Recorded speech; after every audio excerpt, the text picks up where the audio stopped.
overall you're not so into anymore. A perfectly good laptop that hasn't sat in your lap in months, and even more stuff, but still no jobs? Well, you really have both. See, stuff is defined as household articles considered as a group. Sometimes this stuff is no longer needed. Wait, no longer needed? That can't be right. Because remember those jobs you were looking for? Those are really needed, and they're the stuff inside your stuff, even inside that winter coat that moved with you to Phoenix. Our job is to unlock those jobs, and it starts when you donate your stuff to your local Goodwill. Here's how we do it. When you donate to Goodwill, we sell your stuff to provide job training for people right here in your community. So just by teaming up with Goodwill, you help create jobs. And isn't that worth parting with the leftover guitar from your 80s cover band? Goodwill. Donate stuff, create jobs. Find your nearest donation center at goodwill.org. A message from Goodwill and the Ad Council. Dear John, I was hoping it wouldn't come to this, but you've left me no choice. I'm leaving. Uncontrolled high blood pressure is really serious, and lately you seem to really not care. I've been there for you since day one, and I know you think I'm going to keep ticking. But no, my friend, I can quit whenever I want. Why can't we get back to the good times, when we were more active and ate more healthy foods, and you checked on me every once in a while? Is that too much to ask? I don't want to leave, but unless you stop ignoring me, what else am I supposed to do? Remember, when I quit, you quit. Sincerely, your heart. Listen to your heart. Don't let it quit on you. Doing the minimum to control your high blood pressure isn't doing enough. High blood pressure can lead to a stroke, heart attack, or death. Get your blood pressure to a healthy range before it's too late. Find out how at heart.org/blood pressure. Check, change, control. A message from the American Heart Association, the American Stroke Association, and the Ad Council. Hey, what's up, everybody? I'm Jason Derulo. I love that music connects to people all over the country. But unfortunately, so does something else. Childhood hunger. 15 million kids struggle with hunger right here in America. And yet, every year, billions of pounds of surplus food in the U.S. go to waste instead of going to the children in need. Feeding America is working to change this. The Feeding America nationwide network of food banks rescues this surplus of food to help provide meals to families in virtually every community in the United States, including yours. But they just can't do this alone. Join me in the fight against hunger in America. For more information on what you can do to get involved, visit feedingamerica.org. That's feedingamerica.org. Together we can solve hunger. Together, we're Feeding America. A message from Feeding America and the Ad Council.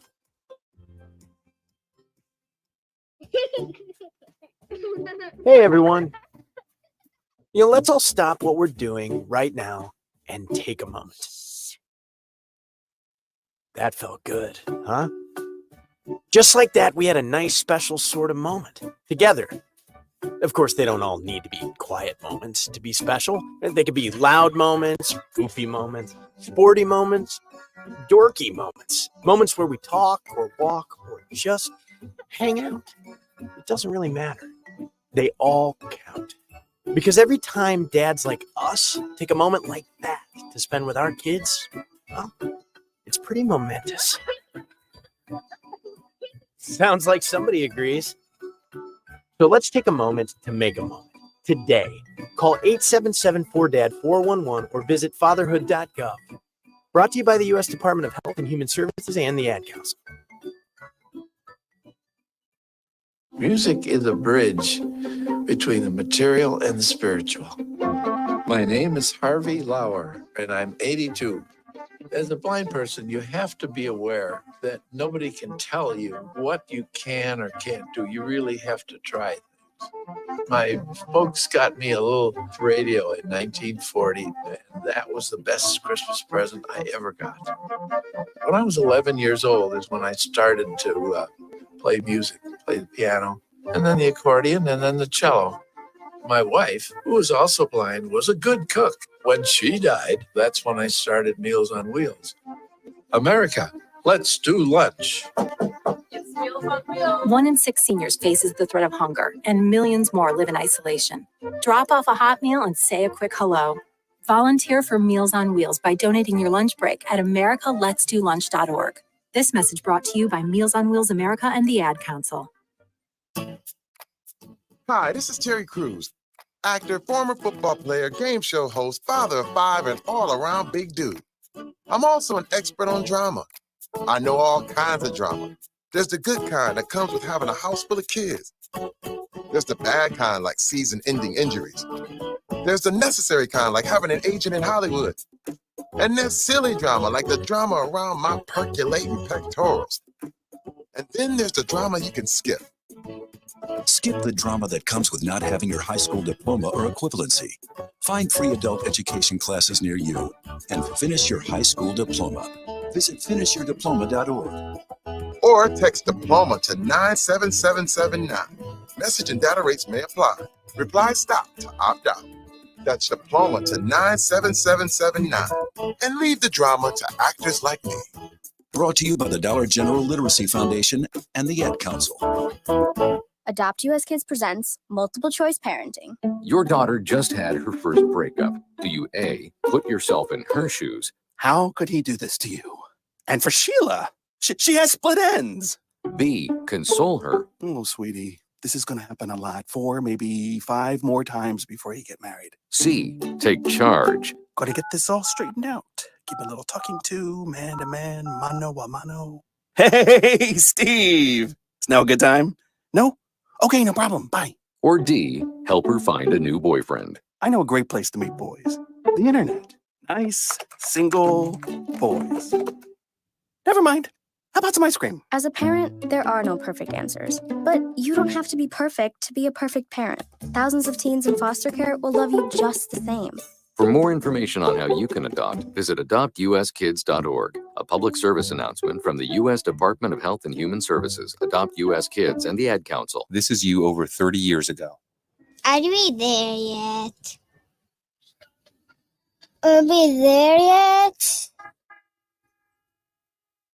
And this is your mom when you drive her back from therapy. Are we there yet? Are we there yet? Are we there yet? Roles change without us noticing, and in your new role, we help you help. AARP gives you the information to help care for your mom so that you can have patience with her, just like she did with you. Visit aarp.org/caregiving or call 1-877-333-5885 to get practical health and wellness tips to provide even better care for your loved one. Are we there yet? Remember, visit aarp.org/caregiving. AARP, we help you help. A public service announcement brought to you by AARP and the Ad Council. When I was little, I didn't talk for a long time. I liked things to always be the same. Anything new or different would scare and upset me. I was very sensitive to lights and sounds.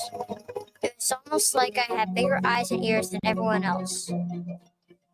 So I built secret hiding places where nothing could get in. I didn't like looking people in the eye. It made me feel uncomfortable. I'd throw big tantrums over little things like when my socks didn't match. Sometimes I'd do the same things over and over. Until one day, I found out I had autism. My family got me help. Slowly, I learned how to live with it better. You can see signs of autism in children as young as 18 months. Early intervention can make a lifetime of difference. Learn the signs at autismspeaks.org/signs. Brought to you by Autism Speaks and the Ad Council.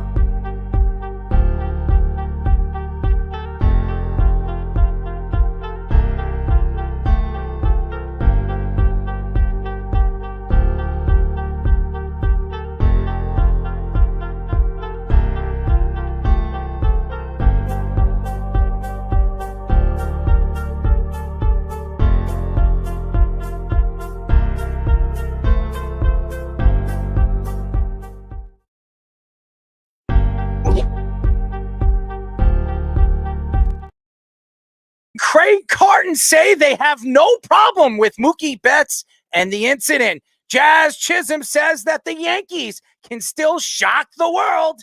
And LeSean McCoy says that the Jets shouldn't want Aaron Rodgers anymore. And much, much more on a new show of the Sports Loudmouth.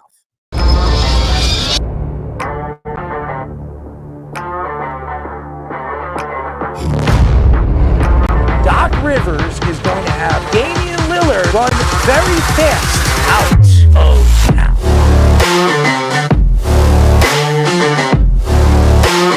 Does he help them win? You're under 500. Aaron Judge helps the Yankees win. You're paying the players $300 million. You better be sure that guy's going to help you get over the hump.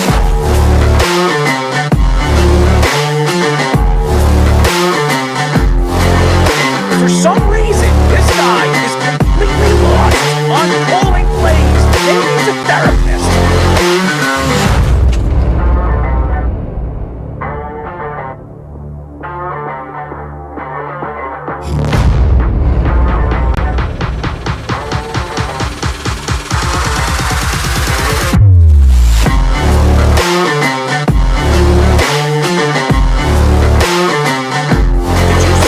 Jackson cried to the referee. No, he didn't.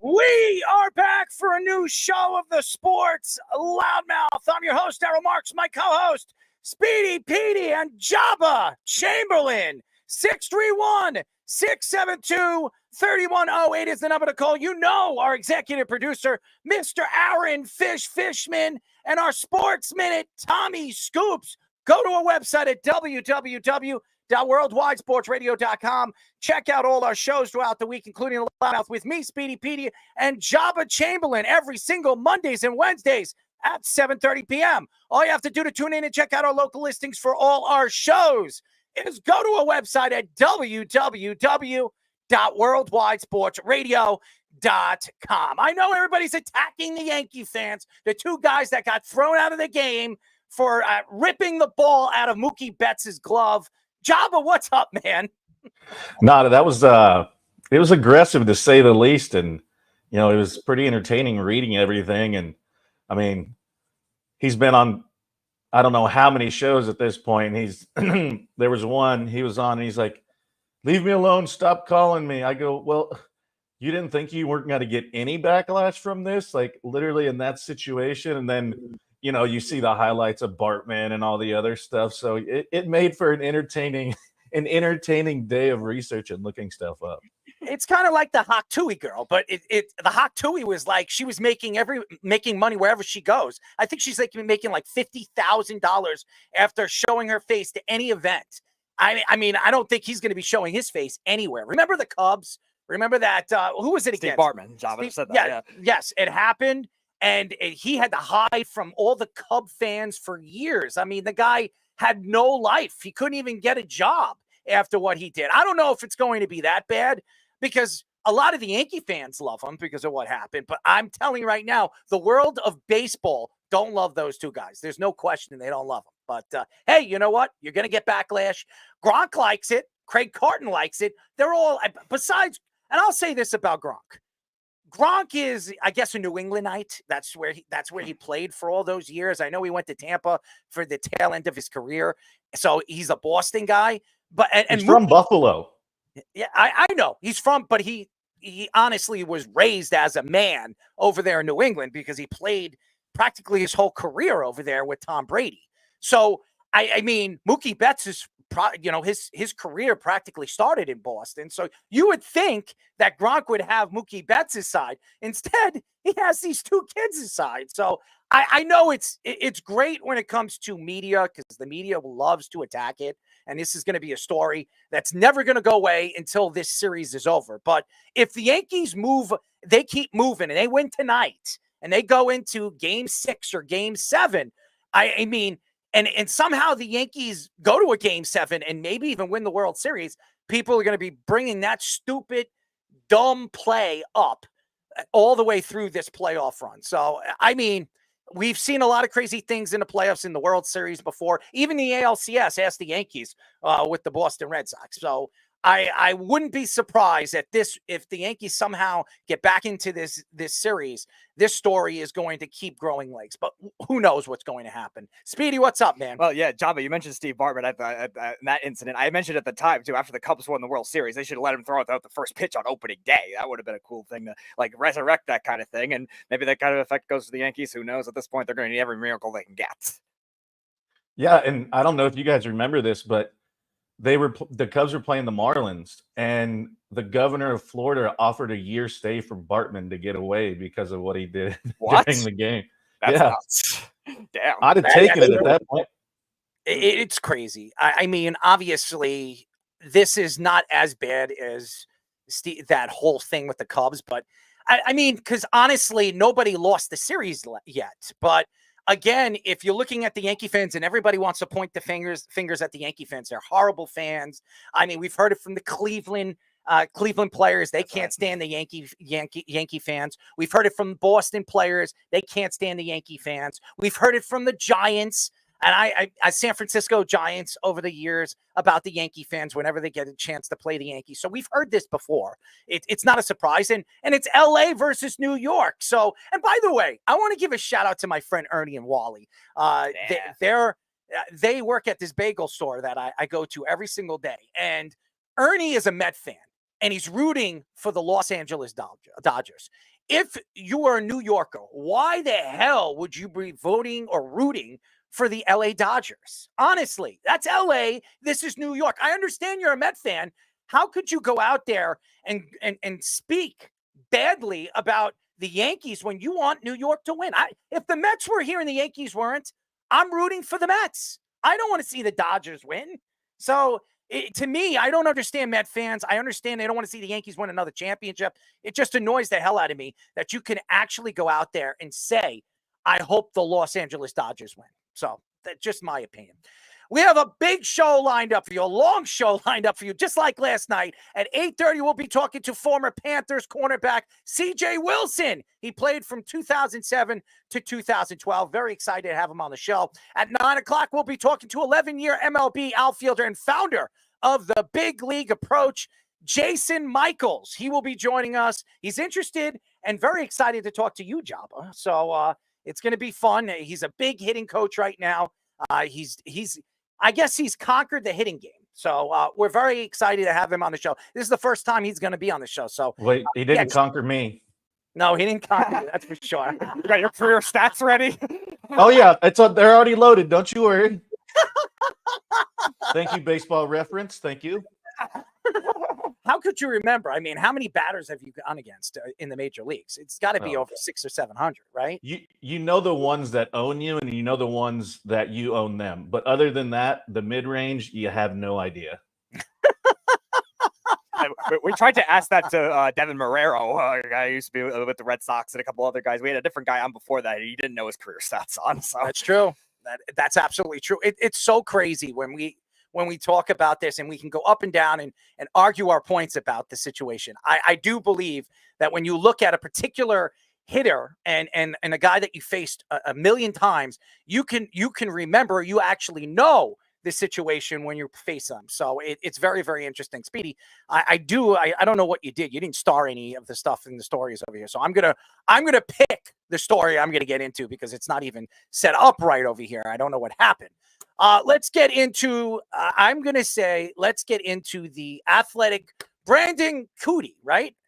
Reports that Major League Baseball banned the 2 Yankee fans involved in grabbing Mookie Betts' glove during Game 4. The Yankees say they support the decision, but did not do anything to address the fans directly.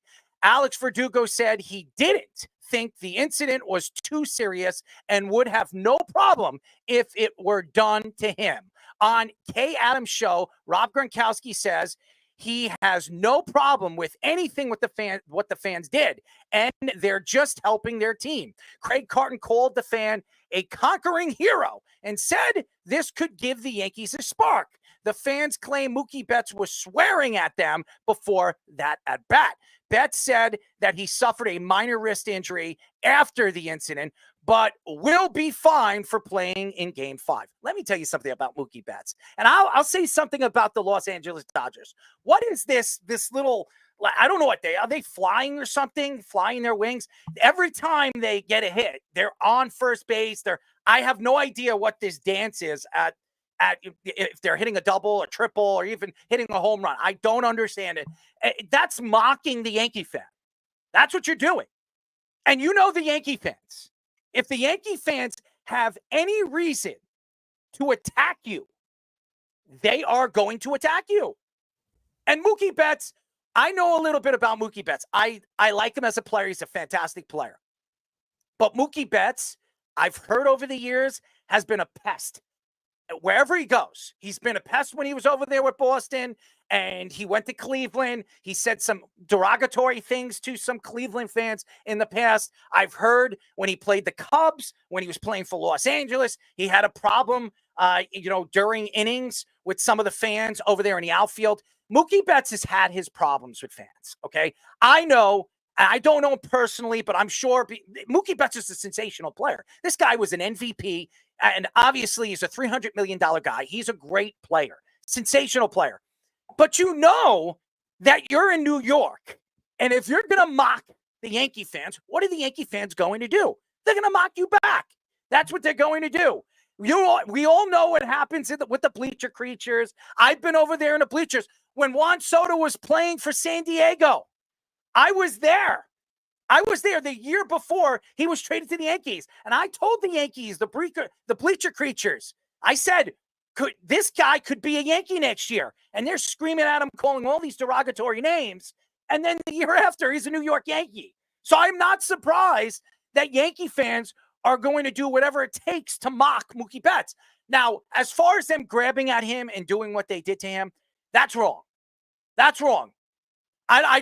Again, I saw the play a couple of times, and obviously you shouldn't be touching the player. You shouldn't be grabbing at their hands. You shouldn't try to hurt them. When obviously he caught it, you know he caught it. Why are you getting involved with the play? Now, if it went into your glove and he smacks your hand out of the way, or he pushes your hand out of the way when it's going in the foul territory, yeah, well, it's every man for himself.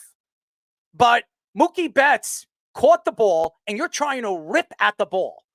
Grab his hand, grab his glove, grab the ball out of his hand. So obviously, that is illegal. Baseball is going to throw you out of the stadium because they're protecting the player. Alex Verdugo is bull. I'm going to say it, and I don't usually curse on the show. He's bull-essing, okay? That's what he's doing, because if it was Alex Verdugo and it was a Dodger fan, he wouldn't be happy. He would not be happy. If it was Aaron Judge, he wouldn't be happy. If it was Juan Soto, he wouldn't be happy. You don't get involved with the play. I don't care what Mookie Betts was saying to you and mocking you. Now, he is the typical player. We've seen Freddie Freeman. I don't know much about Freddie Freeman, okay? But I know he's been killing the hell out of the Yankees in the series. He's unbelievable. 6 home runs in 6 straight games. He's unbelievable. I think this is one of the best hitting series I've ever seen. What he has done at the plate against the New York Yankees is sensational. It's unbelievable. And you see him when he actually outran the ball to first base I think it was the 6th or 7th inning yesterday. He was putting his hand up, pointing at the fans. He's mocking the fans. So what do you think the fans are going to go and do? They're going to mock you. He's turned out to be Mr. Bad Guy. I know the Met fans don't like Freddie Freeman. We all know that. But right now, this particular play and what has happened, this doesn't make him a conquering hero. I don't know what Craig Carton is saying. How does this make him a conquering hero? The Yankees haven't done anything. If they win tonight, they're still down 3-2. If they win in Game 6, they're tied 3-3. This is a mountain they need to climb. It doesn't matter if they injured Mookie Betts and they pulled him out of the game. They're still down 3-1. So I don't know what makes him a conquering hero. And as far as Rob Gronkowski is concerned on Kay Adams, I am very surprised Rob Gronkowski is sticking up for the Yankee fan. I'm very surprised because obviously, like I said, Jabba, said it. He played in Boston for such a long time. You would have thought that he would have the back of the Boston guy, but obviously not. As far as I'm concerned, it doesn't make anybody a conquering hero. The Yankees are still down 3-1. It's all up to Garrett Cole tonight. If Garrett Cole pitches a great game like he did in game 1, and I don't know why everybody keeps attacking Aaron Boone, why they took Garrett Cole out after 88 pitches. Garrett Cole is coming off a major injury. He was out for 2.5 months, almost 3 months. He came when did he come back in the season? He came back in what? Late August? I mean, it was 2 months he was out. You're not going to put your $38 million pitcher in harm's way, especially if you need him in this game number 5, and you're probably going to need him in game 7. You're going to need him a lot more in this series if you expect to win, if you expect to make a run all the way to game 7. So you need to protect that pitcher. He's your best pitcher. He's your number 1 guy. And you saw what he did in game number 1. It was in LA. If you look at his numbers in New York, they're not good. His ERA right now in New York is 4.69, 4.63 of something amongst those lines. And then if you look at his numbers over there away, it's 2.45, 2.43. I mean, it's a significant difference.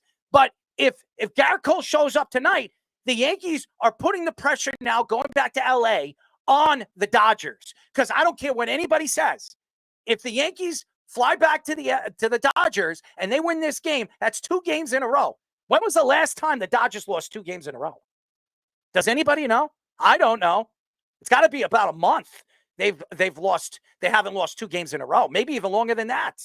So that gives them the momentum. And I do believe if the Yankees get out of this series, get out of this game, and they go back to LA, I think the Yankees win game number 6.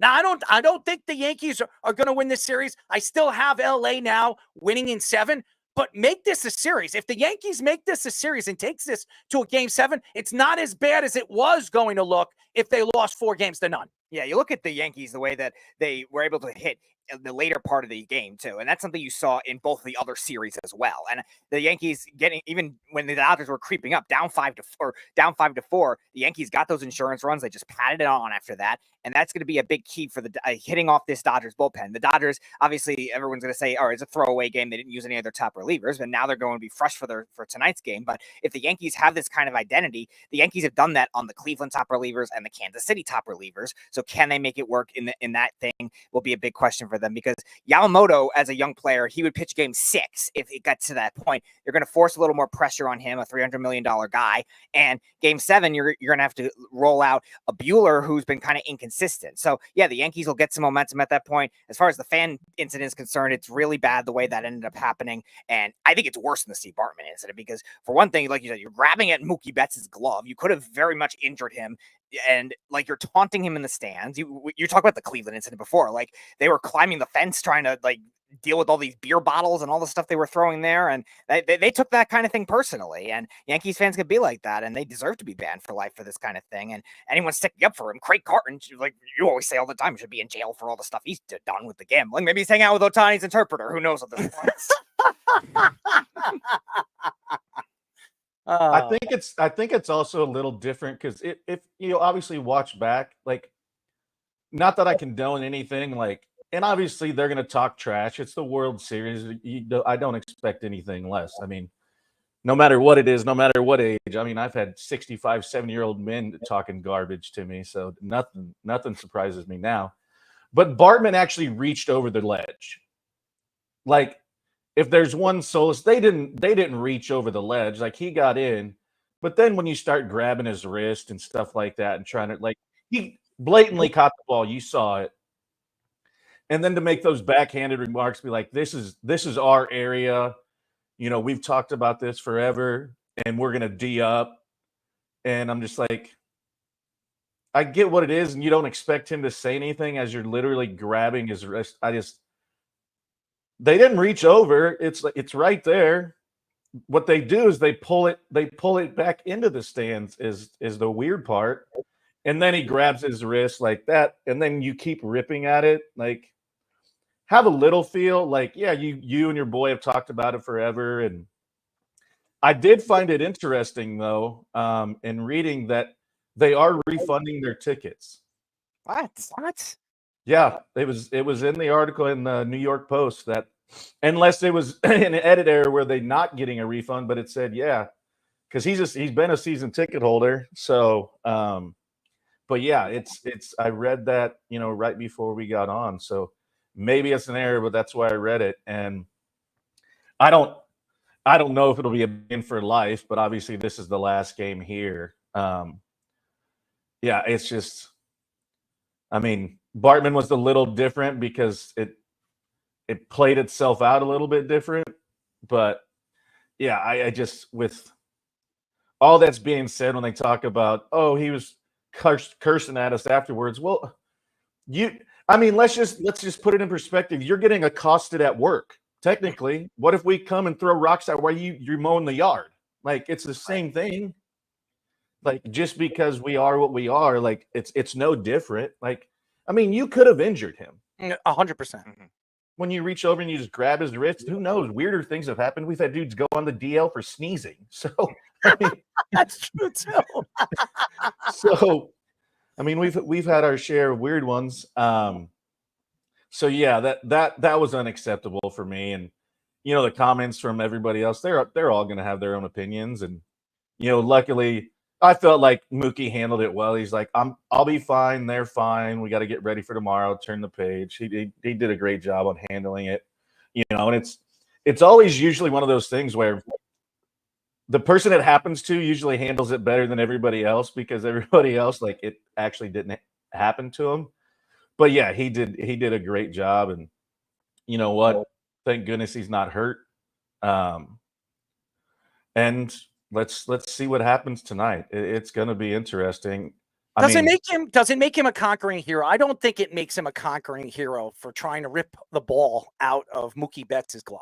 Okay, I think it was wrong for the fan to London. Yes, at first when he caught the ball, it was already caught. But the fact that he was reaching over and trying to yank the ball out of his glove, and then the other fan grabbing his other wrist so he can't fight back for his glove. I mean, you can see both those fans trying to rip that ball out of his hand. So to me, you're trying to injure the player. That's the way I look at it. I'm sticking up for Mookie Betts here. I don't care what he was saying to the fans. This is a professional athlete. This is a professional player. This is one of the best players right now in the league. And you're trying to, I don't know if he was trying to injure him, but you obviously know that when you're yanking at a player in harm's way, all it takes is torquing his body, his wrist, his finger one way, and you can injure the guy for the rest of this series. That does affect the LA Dodgers moving forward in the series. Mookie Betts is one of the, what is he? He's hitting third right now, or even second.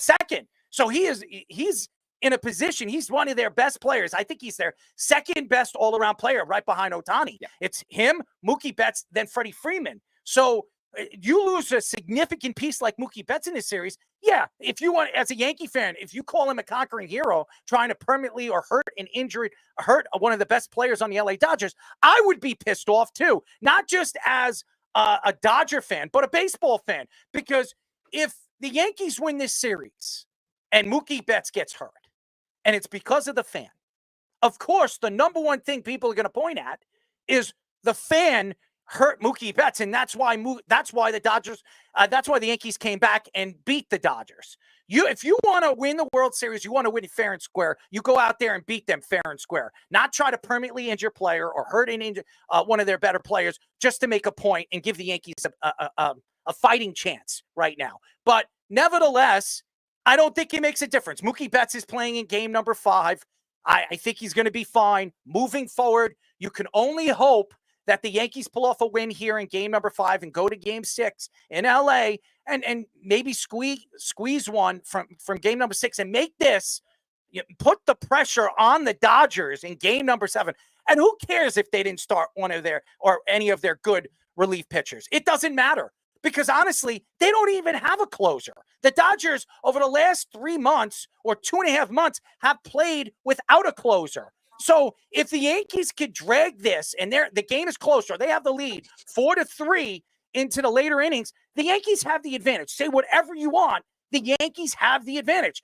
Canley and all the different players that they have right now, Holmes, and obviously we know who their closer is, they have a chance to win this game. And if they win this game, Yankee fans should be excited because it was looking like they were going to get swept. Then they go on a home run barrage in the later innings and Volpe hit the grand slam. And now you have a chance to maybe cheer for something. Maybe there is some kind of light at the end of the tunnel. I don't know. I'm a Yankee fan. I can only hope it.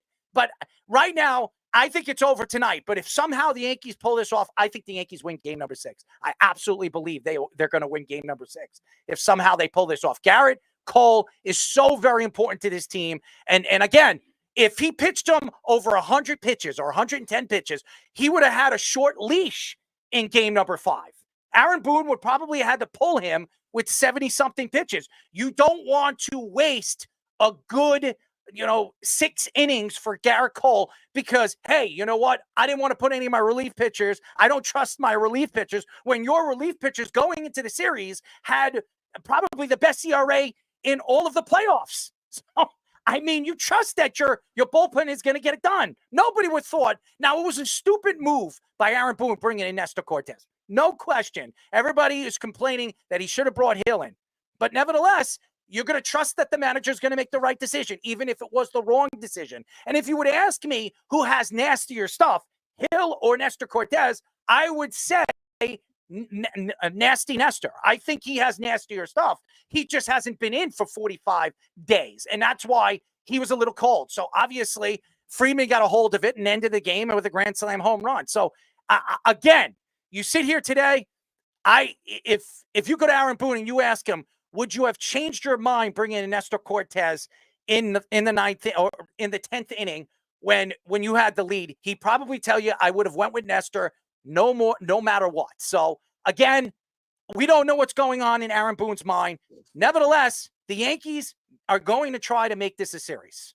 Jabba, before you wanted to say something about bullpen, then we got Kenny on the phone.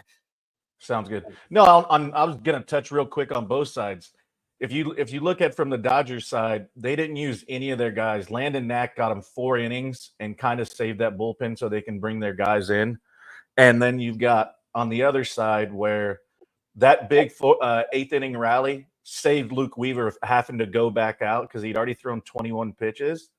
And then you don't have to use Canley. You don't have to use that. So I think both bullpens are in a great position, and I think it's going to be kind of who goes the deepest because the bullpens are ready. They're rested, and it's their high leverage guys too. So I think it's just going to be a very very good game of chess and not checkers tonight between the two managers and the bullpens and how they manage those things. All right, Kenny, you got 5 minutes. I think it's going to be interesting. I hope there's no fan interference, and I hope the Yankees win. That's what I got to say on that. I hope they make it serious. Do you think there's going to be cats or squirrels on the field? What do you think, Kenny? I don't think that's going to happen, but I hope this goes back to L.A. I think that if the Yankees get an early lead and Garrett Cole was on like he was in game number 1, the Yankees have a very good chance of winning game number 5. You want to put the pressure on the Dodgers. Now you have to fly to L.A., and like Jabba has been saying, you're playing 7 games in 9 days. That's a lot for anybody. And the Yankees are the team. Hopefully they don't bring a guy in that hasn't started for 30 days. Well, I don't think you're going to see Nestor Cortez anymore in this series. I think obviously Aaron Boone was taking a shot on Nestor. And again, let's say a pitcher gets into trouble and the Yankees are down 4-0 in the 3rd inning. Maybe you bring Nestor in for long relief. Maybe you bring Nestor in if you still think you have a chance to get back into the game. I don't know if you're going to see. Hopefully Judge's bat wakes up. Well, I'm not expecting Judge's bat to wake up tonight. I don't expect Judge's bat to wake up for the rest of the series. It hasn't woken up all series long. It hasn't woken up all playoff long. So, I mean, again, Aaron Judge is a big part of this offense. He was all season long. but he has been a shell of himself throughout the playoffs. So is Ohtani. Well, they've got Look at big other Ohtani's numbers people right now in the World Series. They're not good. to help that offense. What about them Jets? I mean, they've got Kenny, we're not talking about the Jets. We're not talking about the Jets in a little bit, Kenny. We're talking about the Yankees. Do you want to speak any more about the Yankees in the World Series? Well, it's going to be tough, but hopefully they get through and there's a game 6. We can only hope it goes to a game 6. And again, thank you for calling, Kenny. We really appreciate it always. And hopefully you're not smoking any of that wax right now. Sounds like it. Wait, so. Whatever. Kenny, we love you. Keep up the good work, my friend. All right. Talk to you later. Kenny, we love him. He's fantastic. I know he wants to talk about the Jets. When we get into the Jets, we'll speak about the Jets. But right now, we're not. That's the problem sometimes. We go off target because people call up the show and they want to talk about other subjects. Wait until we get into that subject. If you want to call back, Kenny, call back when we're talking about the Jets. We're talking about the Yankees right now. So Jazz Chisholm told Fox Sports that he still believes the Yankees can shock the world and come back. David Ortiz took shots at Chisholm, saying that he forgot about 2004 Red Sox doing it to the New York Yankees. The Dodgers shortstop Miguel Rojas, says that Chisholm's comments don't make him look like a leader. Ortiz added that it is scary that Aaron Judge found his groove in game number 4 and the Dodgers should be afraid. Former pitcher Dontrell Willis said he will not overreact to Judge after having one good game. Reports say that Aaron Boone was considering moving Judge down the lineup before game 4 and ended up moving Stanton down instead. Judge had an RBI single, a walk, and a stolen base in game number 4. I do not expect Aaron Judge to just come out of this. I don't. I'm speaking the truth. Maybe it's a home run in one of these games. Maybe it's tonight. Maybe if they go back to LA and he gets a hold of one. Aaron Judge, there's something going on in his head. There's just something going on. I'm not a professional athlete. I'm not a professional baseball player. Jabba, once you're in a slump, you're in a slump, and you got to find your way out of it. And then you get hot, and some guys like Aaron Judge could go on a 10-game home run streak. We've seen him do it. So it's not crazy to think that he could do it. He's never done it in the playoffs. And I'm not going to trust right now that Aaron Judge is going to come out of this slump. Now, as far as Jazz Chisholm is concerned, there's a lot that Jazz Chisholm has said since he's come to this team. Okay? First of all, Jazz Chisholm has not had a good series. I don't care what Keith says. I don't care what anybody says. Jazz Chisholm has not been good in this series. What? Because he had one game with 3 stolen bases? You're going to tell me that he has had a good series? Jazz Chisholm has not been good, as far as I'm concerned, on the base pads. He's not been good in the field. And he's has 5 hits in 5 games now? So he has not been good. So stop saying that he's good. As far as I'm concerned, I don't want to hear from Jazz Chisholm. If Garrett Cole's going to come out and say that they're going to shock the world, I believe in Garrett Cole because Garrett Cole has won before. Jazz Chisholm's never even played in the playoffs. He played for the Marlins. The Marlins suck. They're a terrible organization. He's never played in the World Series. Why would anybody listen to Jazz Chisholm? And I don't care what articles that Keith sends me on how big of a bright spot Chisholm's been in the lineup and how big he's been in the clubhouse. Who the hell cares? He's done nothing. And if he doesn't show up tonight, the Yankees are going to be eliminated.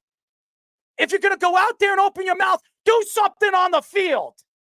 I'm tired of hearing it. And I agree with David Ortiz. I agree with him. I'm not going to agree with David Ortiz for almost anything, okay? But David Ortiz is right. Who the hell is Jazz Chisholm? He is nobody. Aaron Judge says it. Giancarlo Stanton, who came from the Marlins organization. But guess what? He actually hits in the playoffs. Or anyone. Anthony Rizzo comes out and says it. He actually won a World Series with the Cubs. Who the hell is Jazz Chisholm? And I don't want to hear it from Yankee fans. And I don't want to hear it from you, Keith, because you got a lot to say on the comments, this and that, and you could stick it up your ass, Keith. The fact is, Jazz Chisholm has not been one of the better players for the Yankees in this series. As a matter of fact, he should zipper his mouth and play the goddamn game. Yeah, I always liked his personality when they traded for him. I can't stand him. I want him gone. Yeah, now he's taking it a little more extreme where he's trying to just justify everything. Oh, I still think they can come back. And again, he did some good things at the end of the Cleveland series. He had the hit in game 1 in the extra innings to drive in that RBI. But yeah, he's been a liability on defense still. He's stolen some bases, fine, but he's not getting on base enough. And even him hitting cleanup yesterday was very surprising the way that what they did. So I think he's taking a little too far, even though I think those kinds of fun personalities are needed in clubhouses. But when you start to go public with it more and then you try to double up on saying, oh, I just going to justify this all because we won one game. Meanwhile, you still lost 3. So it's still a big problem there. As far as the Aaron Judge thing, I'm not going to overreact either. I never overreact on small sample sizes. I'm not Keith that loves to overreact. Oh, just because the Mets swept the Yankees in the regular season, all of a sudden they would have beaten them in the playoffs. And I'm sorry to cut you off, Speedy. And for all the Met fans coming out and saying that if, let's say, the Yankees lose tonight and the Mets and they said, well, the Mets had one more win than the Yankees, so the Mets are better than the Yankees. Get off it, Met fans. Stop it. Stop bringing up what the Mets did against the Dodgers. Nobody cares what the Mets did against the Dodgers. That's over. It doesn't matter. Stop it. And I'm going to tell you this, for all you Met fans and all you New York fans, I understand you can't stand the Yankees. I understand it. But this is a New York team. And that's an LA team. You really want to see a championship go home to LA instead of New York? Come on, guys. I don't care if you're a Mets or Yankees fan. It's just like the Knicks, okay? I hate the Brooklyn Nets. But if the Brooklyn Nets are playing the Lakers in the finals, I'm rooting for the Brooklyn Nets. That's just the facts here. I don't want to see a championship go home to the Lakers. And if it's the Brooklyn Nets in the Eastern Conference Finals against the Celtics, I'm rooting for the Brooklyn Nets. That's a fact. Cooper Flag revitalizing the organization. What is wrong with you guys? What is wrong with you? Yeah, I judge that kind of thing as well because every matchup is different. So stupid. Yeah, it's tough to be able to justify just because of what happened in one. Who do you want to win? I don't care either way. If you were to pick now, I don't really care. I'm not. If you were to pick right now, who would you rather see win? The Dodgers. I don't have a or the preference Yankees? on the winner, but that's not my question. Okay, I'm not. Take a pick. All right, I'll pick the Dodgers, but nevertheless. There's a Met fan, guys. Okay. Another Met fan. But I'm not going to. Am I wrong, Chopper? I'm not going to make the argument of just because the Mets would have done this or done that. It would have not made a difference. I didn't expect the Mets to beat the Phillies. Like, just because they did, I'm not going to gloat and say, oh, because they beat the Phillies, they're automatically going to do this and do that. Every matchup is different, and the Yankees have to justify that. I could have said, oh, the Yankees, because they beat the Royals, could have easily lost to Cleveland. Like, it doesn't work that way. Every matchup is different, and Keith saying what he does with the small sample sizes, that's another thing. But going back to what I was saying about Aaron Judge. Aaron Judge is not going to spark it on one game. We thought that happened in Cleveland when he hit the home run to tie the game in game 2 of that series, and it still led to him slumping after that. So I'm not jumping the gun on anything. I really believe that Keith would probably get on his hands and knees and suck off Jeff. I really do believe it. I really think, Jabba, you don't know these two guys. Keith would absolutely get on his hands and knees if he could, if Jeff lets him, and give him a nice blowy. I really do believe. I'm sorry, Jabba, but your thoughts to our conversation here. No, I mean, I agree with what Poppy said in the aspect of just because you're talking like that doesn't necessarily make you leader. And Speedy, to your point too, it's like you do need that in the clubhouse. You need that type of energy. But I'll use Nick Swisher as an example. And he brought energy, but he also knew when to pull and pry, like when his place was. I mean, and obviously you have guys like Derek that handle the media very, very well, and CC and Mark and all those guys. So it was a very good balance of guys handling, the media and do all that. As far as Judge goes, I mean, he's had better at bats. I will give him that. I mean, the things he were flailing off, those little cutters and sweepers and sliders, whatever the hell you want to call them, that he was flailing at early in the series. He's taken that and got a stolen base and a single. So, and reading the articles, they're like, well, he's about to heat up, so the Dodgers better end this soon. But I'm going to call he hits a home run tonight. By the way, I'm reading what Keith is saying right now. I did come into the show saying that I want the Yankees to win tonight. Keith, you know what your problem is? And you take words out of my mouth, and I'm really not going to look at anything that you write for the rest of the show because you're a complete moron. And that's just my opinion here. You have a lot to say about what I say, and then you go back on what you say after you think you're right. Jazz Chisholm has not had a good series, and you had the balls to come out yesterday during the show and said to us, well, he's having a great series. Really? He's had a great series? Hitting 4 hits in this series? That makes a lot of sense, Keith. You make a lot of sense. Just shows you how stupid you are, Keith. But to get back into the conversation, I agree with you. If we'll know really, really early if he's on the pitches, and Aaron Judge will be up in the first inning. We'll see if he's on his pitches. If he gets a hold of one, he gets a single, or he's seeing the ball, because he's sweeping at outside pitches and he's swinging for the high ones. And you know, as everybody, Jabba, because you're a pitcher, that when a hitter is not on with his pitch, he's swinging for the fences. He's trying to pull the ball. And that's what I believe that's what Aaron Judge has been trying to do for the last couple of days. And the last couple of games, he's been trying to pull the ball. He doesn't see the ball very well. He's swinging through the ball. It's not like he's trying to put contact on the ball. And that's the problem right now with some of these Yankees. Even Giancarlo Stanton in this series, besides game number 1, he's swinging for the fences. That's what he's doing right now. And that's not the way you wait until the ball comes to you. That's baseball. You don't go chasing after the ball. You wait until the ball comes to you.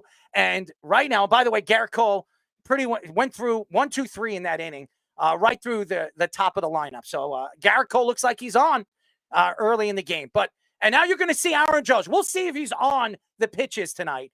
He's playing Flaherty. I think Flaherty had 3 strikeouts against Aaron Judge in the game that he pitched against the Yankees. So we'll see if he's on, Keith, because you're so sure of yourself and that Aaron Judge is going to get a hold of one tonight. I'll be very surprised. But again, going back to the Chisholm situation and even the Aaron Judge thing with Aaron Boone. Aaron Boone coming out and saying that he was thinking, or there were stories coming out thinking that he was going to move him to the bottom of the lineup. If you remember what Joe Torre did to A-Rod. Do you remember this, Jabba? When A-Rod wasn't hitting, what did he do? He moved him down the lineup. He moved him to the 7th and 8th hole. We've seen, and who would have thought that to happen? But again, Joe Torre and Aaron A-Rod over the years, he has a big mouth, and he's said things that probably piss people in the, some of the veteran players in the locker room. But if you don't forget, when he wasn't hitting, Joe Torre put him in the bottom of the lineup, and he was the Yankees' best hitter. So you wouldn't be surprised if Aaron Boone went out there in the middle of the World Series and move Aaron Judge to the bottom of the lineup, or will you? I never thought, even when I read what was going on here, that he was thinking about moving him to the bottom of the lineup. I don't think that was ever going to happen.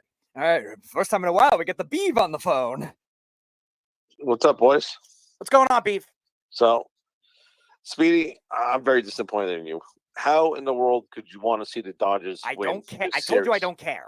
No. You said you picked the Dodgers. Why would you want to see I thought the Yankees were going to win. California team win a World Series? Tell him, Beeve. We're in New York.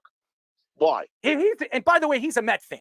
And I'm a Met fan. This makes no logical sense that you want to see a California team. And I'm sorry, win. Beef. I'm going to go back at it because I have my own opinion to it. And I'll say this: Met fans just can't stand the Yankees, and that's the reason why. I can't stand them either, but I don't want to see the Dodgers win.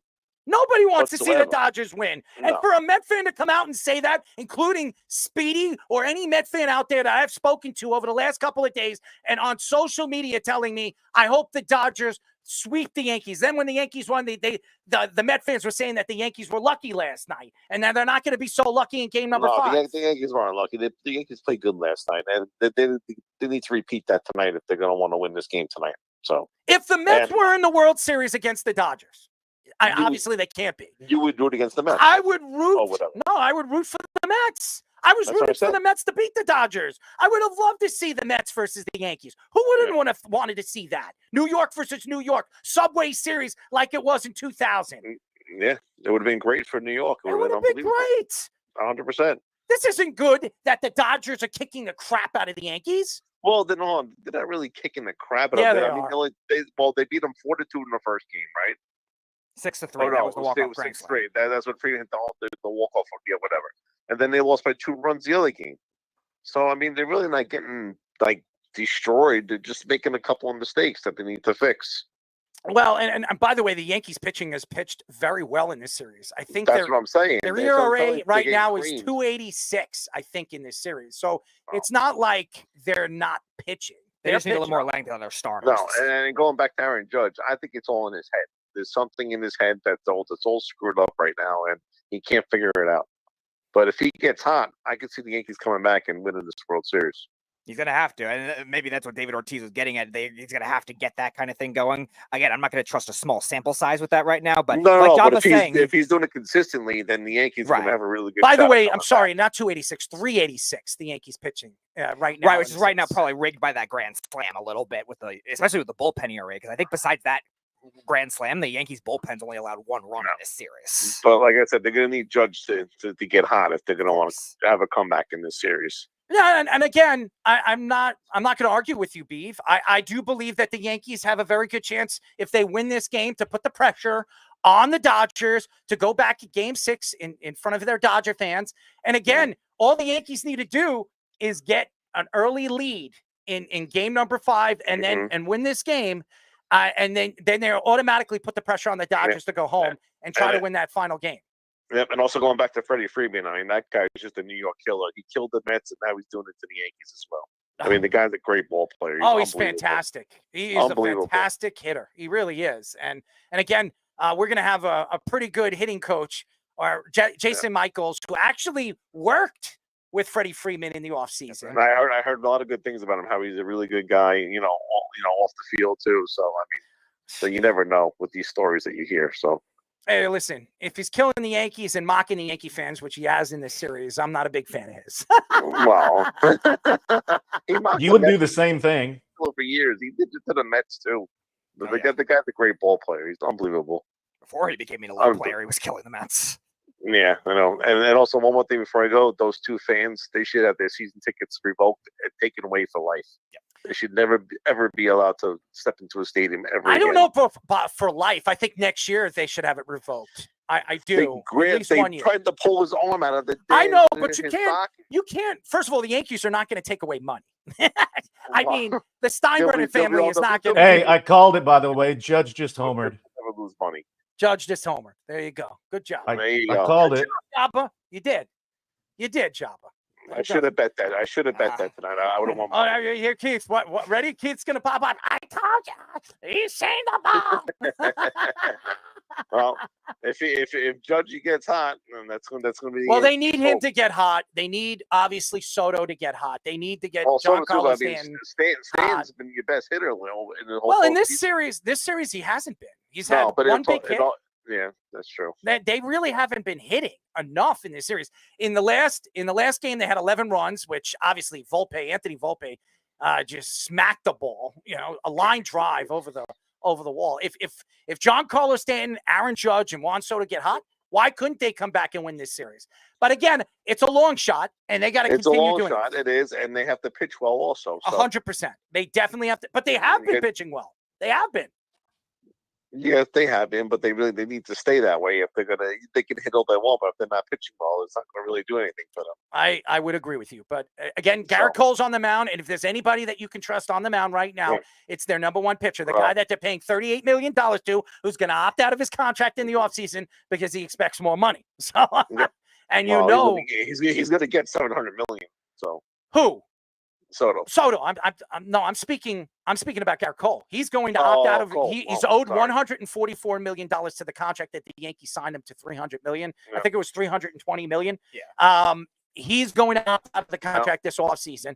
Yeah. And if he pitches well in this game and they bring him in, if there's a game 7 and Garrett Cole comes in game 7 that was my next question. Do you think he would come in 100%? 100%. Especially with it would be like Madison Bumgarner for the Giants. That would be Monday, so that's a 4-day rest. Hold on, Jabba, what'd you say? That'd be like Madison Bumgarner with the Giants when they were on their run coming, and I think what he give them 5 innings out of the bullpen. Yes. Mm-hmm. Absolutely. And Jabba says it's like Madison Bumgarner coming out of the bullpen 5 innings. So, and I could see Garrett Cole doing that. And that's why for all the Yankee fans who are attacking him on social media, not keeping him in, after 88 pitches. Aaron Boone knows his pitchers, obviously, and he wants to save that arm because he knew that if this was that Josh Chisholm, Homer, yes, it was. Oh God, I might be eating my words now. The guy. He must have been listening to what you were Well, saying. he heard you. I said he heard you. Somebody is. I think he had your face on the ball, Errol, and I think he just wanted to hit it. Maybe. You know. Good. If it helps him hit the ball, thank God. Thank God. Yeah, I think he saw your face. He was like, you know what? I got to hit this ball out. Hey, listen, and you see this beautiful face, you might as well smack it Whoa, around a couple of times. I don't know. I don't know what mirror you're looking in. Listen, I just want to beef it, okay? I just want to beef it. Go beef it. All right, boys. It's the beef, ladies and gentlemen. Fantastic. Hey, by the way, Jabba, that's the first time the beef called the show. Sick. Yeah, there you go, man. I mean, by the way, Wells needs to cut that mustache off. That is a disgusting mustache. I mean, seriously. He looks like he's a rapist, a serial rapist. It definitely looks like he drives a white van. He does. He absolutely does. But hey, guess what? If me attacking Aaron Judge and Jazz Chisholm is going to get him hits, by all means, I'll keep busting a move on this show if it's going to give them a chance to win this game. So right now, the Yankees they're getting a hold of the ball, and hopefully they continue doing that. Garrett Cole gets them out of this game, head over there to Dodgerville, and maybe they could pull off the unpredictable and bring this to a game 7. And then all the pressure goes to the Dodgers. All the pressure goes to the Dodgers. Because if somehow the Yankees get an early lead in game number 7 and you have Garrett Cole for 5 innings and you can get that to the 9th inning where they can close it out, I mean, what a story that would be. The Yankees come back from a 3-0 deficit and win a World Series. That would be and by the way, I want to give a shout out to Jabba Chamberlain, because Jabba was on a show recently, yesterday actually, and he was talking to AJ Pierzynski and Mr. Braun on the show, and he said, AJ asked him, he says, where do you think this series is going to go? And he says, it's not over till it's over. And he says, so you're saying that the Yankees are going to go back? He said, I didn't say that, but I said it's not over till it's over. So, and he says, Jabba Chamberlain giving the Yankees a chance to come back. So, Jabba, you're the one who said it, and look, the Yankees won game number 4, and now if they can win game number 5, hey, maybe there is something in that armor. Maybe there is. And maybe the Yankees pull off, an unbelievable comeback. But I'm not going to bet on it. So I'm just, as a Yankee guy, I'm just going to be honest. By the way, Speedy, Beav is absolutely right. How, as a Met fan, could you root for the LA Dodgers? Because you are. I'm not rooting. Yes, I said you I are. don't care. Yeah, you don't care, but you said, I asked you, who would you rather win? The LA Dodgers or the Yankees? Just move on. No, I'm not going to move on. No, I said to just move on. I just said a team. Yeah, well, it just shows you. It's like the Patriots-Eagles Super Bowl. I got to like who I'm rooting for? If it's the Eagles, okay, I'm going to say this. Who are the 2 teams I can't stand in football? You can't stand, there's a lot of them, but you can't stand the New England Patriots. And you can't stand the Kansas City Chiefs. No. Besides them, it was the New York Giants and the New England Patriots. And when the New York Giants and the New England Patriots played in 2007 in a Super Bowl, in 2011, who do you think I voted for? I think you said the Giants. The Giants. Exactly. Why? Okay. Why? Because I can't stand Boston. Okay. Same argument. I rooted for the Yankees against the Phillies in 2009. That has nothing to do with... Yes, it is. It's the same thing. No, it's not. It's absolutely It's absolutely the same thing. All right, let's go to a quick break. When we come back, LeSean McCoy made some interesting comments about the New York Jets and Aaron Rodgers, and Jameson Williams is issued a summons for a concealed weapon charge. So we will get into that when we come back. But first, our Sports Minute with Tommy Scoops. This is the Sports Loudmouth Sports Minute. Are you ready to get loud? With Tommy Scoops. What's up, ladies and gentlemen? It is 8:25, and we all know what time it is. It is time for the Loudmouth Sports Minute. I am Tommy Scoops, starting off with the NFL. The Packers quarterback Jordan Love says it says that he is realistic that he will be playing this week after suffering a groin injury versus the Jaguars. Love hasn't practiced this much this week, but still aims to play Sunday's matchup against the top-seeded Lions. In other NFL news, Saints QB Derek Carr is expected to return this Sunday versus the Panthers. Carr, who has been sidelined with an oblique strain, says that he claims he is no savior for the team, and Rattler actually gave the team a better chance to win. To finish off over with some college football over here, Big 12 teams have actually fixed an issue in the coach-to-player helmet communication system after concerns were resurfaced. The system could be compromised by the opposing team. New software was released to ensure communications will be encrypted going forward. Now it's time for Scoops and Scores. We're currently over in the NBA. The Heat have a 19-18 lead over the Knicks, while the Hornets have a 64-56 lead over the Raptors, closing into the halftime right now. The Cavaliers have a 65-46 lead over the Lakers heading into halftime, while right now the Pacers have a 58-47 lead over the Celtics. The Pistons currently have a 45-38 lead over the 76ers, while the Hawks have a 57-46 lead over the Wizards. That is currently all the time I have for you guys right now. I'm going to kick it back to the boys for the continuation of the Sports Loudmouth. This is the Sports Loudmouth. 631-672-3108 is the number to call. You're listening to the Sports Loudmouth. I'm your host, Daryl Marks, my co-host, Jabba Chamberlain and Speedy Petey.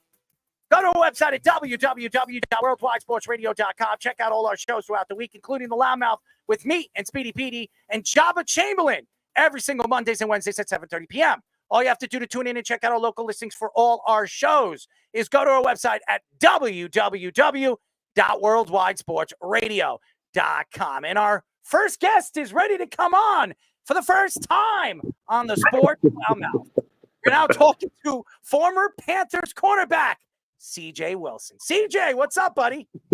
Nothing much, my man. Just got in from practice, so it's all good, brother. It's all good. Thank you guys for having me. Man, you look good, man. I could see you playing right now still in the NFL. Why not, man? I mean, we've seen people come back in professional sports. Why couldn't you? Wife and daughter, man. I like my neck being in one place. I don't want it broken to 37,000, so we good. No, well, we could thank Roger Goodell for that one. That Yeah. man. But nevertheless, we have a lot to get into. First things first. How have you been since retirement? Is everything going good with you? How's your health? Absolutely, man. I've been great, man. Transitioning into coaching has been excellent. I get a chance to run with the kids, lift with the kids. It keeps you young. I eat a certain way, so I'm good, man. Take meditation time off to do what I need to do. So good balance, good prayer, man. Good life. I'm good with it. You know, the Carolina Panthers could use somebody like you. That's for damn sure. I mean, they can use a lot of different pieces. You being one of them. That's for damn sure. Obviously, Canales coming to the team, you would have thought it was going to help the young quarterback in Bryce Young. It really hasn't benefited him. Obviously, maybe Bryce Young is done. I don't know. We've seen it with New York with Zach Wilson. He weighed out his welcome for the little bit of time that he was here. Maybe Bryce Young needs to go somewhere else. Maybe he needs to work with Kyle Shanahan or one of these quarterback gurus. I don't know. Why do you think Bryce Young hasn't worked out over there in Carolina? I don't think that the organization is giving the young man what he needs to be successful, as in terms of what made him successful in order to pick him. That's a part of the problem. You pull him from a program that he had everything fit a certain way. When you take him and put him in an organization where he don't know what's left or right, how can you expect the man to know which direction to go in? So when you bring in a veteran to sub in and you see a little bit better play, it's because a veteran like Dalton, he understands how to fit in those type of rooms. You got a young man like Bryce. Bryce doesn't know what to do. When you watch him, he looked like he's trying to figure it out on the fly without like the accurate, I would say, direction. He doesn't have what he needs to be successful. You see this quite a bit at a lot of different positions. It's just that he's a quarterback, so it gets blown up. People expect him to have the same type of success as Stroud, but Stroud actually has an organization that's fit to him, so he can be successful. The Panthers didn't give Bryce Young that. So what I think they should do is go back, study what's the reason why you drafted that kid. Not if you drafted him because he was this beautiful piece and all this type of stuff, then everybody in the administration needs to be fired. Not one or two, has nothing to do with the coach. It's the organization. But, you know, the Bucks get passed when it comes down to that. So, yeah. Yeah, I wanted to ask about the coaches because since this new ownership has come in, you've seen the debacle with Matt Rule, like the way they treated him, and last year with Frank Reich was especially bad. Like, do you think that's an ownership problem? 'Cause from when you were playing, it's Jerry Richardson was there, and now it's a different owner. Yeah, it's a totally different dynamic. And that's the part about sport that doesn't make sense to me. It never really has. Is that the ones who really kind of control direction of organization, they're not going to fire themselves. They'll look to pass the buck like I'm the guy that's right. But when we look up the ladder and we'll start seeing just as much dysfunction behind those closed doors as you see on the field. And the coach is left to try to make a decision, no different than the fan. A fan is sitting there like, I know we should do this, and why ain't we doing this, and why ain't we doing that? And you have no idea. Sometimes coaches are told to make those decisions if they want to keep their job. So you talked about transitioning. Let's look at it from the other way. You talk about transitioning from a player to a coach. How do you take that mindset on the other side of it, then seeing what you've seen and knowing the game and what it was? How do you take that transition and have the coaching mindset now to use that to your advantage and not put yourself in those situations? Well, that's precisely the thing. When, as a player, I was never the guy that was just the athlete that just wanted to play. I was trying to understand the ins and out of it. I always wanted to know the why. So as a coach, what I found to be successful is guys want to know the why. They play harder and better when they know the why. You're a better man when you know why. So it's easy when you can connect with people and getting them to understand their why. You can launch pad people that's not supposed to be as good into their greatest forms of themselves. I'm not political in that way. I look at it as a standpoint of I know what it's like to be that guy that's on the sideline not playing. I know what it's like to be a star that's playing. I know what it's like to be a guy that they kind of up and down about. I don't ever want to put a kid in that type of position. So I know how to separate the room in that regard. That's how you do it. You have to look at it, is this kid me? And how would I address it that way? When it ever stops being that, that's when you get chaos. As everybody knows, we are talking to former Panthers cornerback C.J. Wilson, played in 2007 and 2012. Great personality, coaching right now. You know, when you look at the league and you played at a position, the cornerback position, when you played, there were quite a few personalities at that position. Darrelle Revis being one of them. Then you have Richard Sherman, two guys that couldn't stand each other. And now you look at the league, you got Sauce Gardner, Patrick Surtain. There's a ton of good young cornerbacks in the league. When you look at the game and the transition of the game when you played and now to the game now with these lengthy, athletic cornerbacks, what do you see that is so different now than it wasn't when you played? It's incredible. There was about 3, maybe 4 guys my size playing cornerback in the league when I played. Richard was one of them, Browner, his compadre, and I think it was Curtis DeLoach, who was more of a special team type of guy. But we was the only guys that was like 6'2", 6'3", 200-pound plus out there playing corner. Now you see so many of those guys that's athletic enough to do all of those different things. I'm glad the league opened up because guys like me would be told, well, you got to go play safety or you better go eat some more and go play outside linebacker. So, and that sucks because I had to do a little bit of that in Carolina. So that's what happened to Thomas Davis. Matter of fact, he was drafted as a safety. They told him go eat a little bit and go play outside linebacker. So I love it. I love to see that athleticism. I think it's the league has opened up away from the traditionalism to let guys be who they're naturally gifted to be. So I'm in full support of it. I love it. One corner in hot water this week. Tyreek Stevenson taunting the fans before the Hail Mary ended up happening. Then he deflects it backwards to Noah Brown, and then he says he didn't do anything wrong. He apologized, but what are your thoughts on the way that whole thing went down? What are you doing, man? What are you doing? First of all, I felt so bad for his family. I felt bad for his family. It's not even his teammates because they don't let him know many times. Even he may have gotten a couple people speak to him, but it's his family. They're the ones that's got to walk out of them thousands of people and wait on your butt. And then they the ones that's got to sit down in every channel. They can't go to their Instagram, Twitter. You can't even see nothing on Snapchat. So it's a tough situation, man. Young kid, he'll learn his lesson from this, but It's a dangerous thing because his career could have been cut short in the hallway leaving the stadium. You can't do stuff like that. And for it to hit your hand before it bounces into the other guy's hands, no. That's the what are you doing, man? Like, we might got to pull him in the showers and have a separate conversation. Like, say, bro, hey, man, we got to get this out. Something got to happen right here.